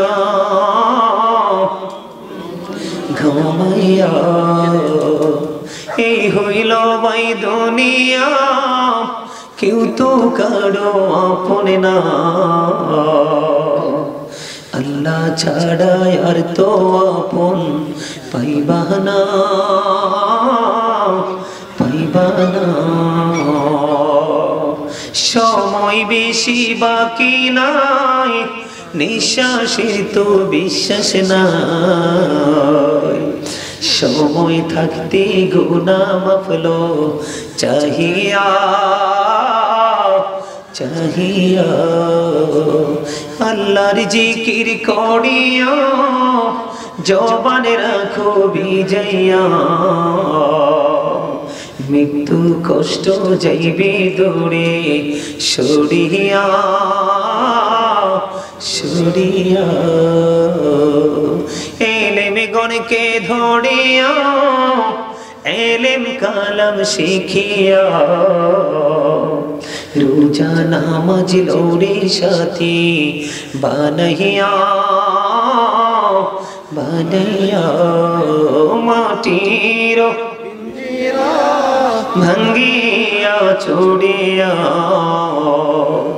একদিন তো যাইবে পাখি ছাড়িয়া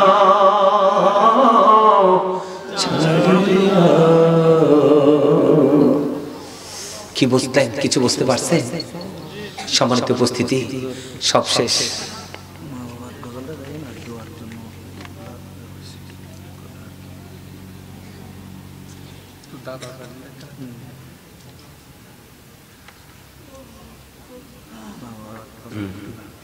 কোনটা? আমার মা নাই, আমার বাবা নাই, দয়াল রে দয়াল, আমার কি মা ডাকার সাদ নাই রে, আমার কি বাবা ডাকার সাদ নাই রে।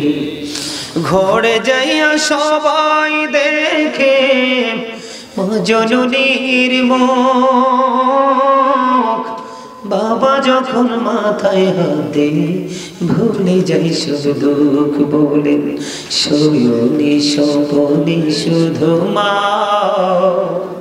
তোমার কথা মনে হয়, কতদিন দেখি না তোমার, ভুলে কি গেছো আমার, ভুলে কি গেছো আমার,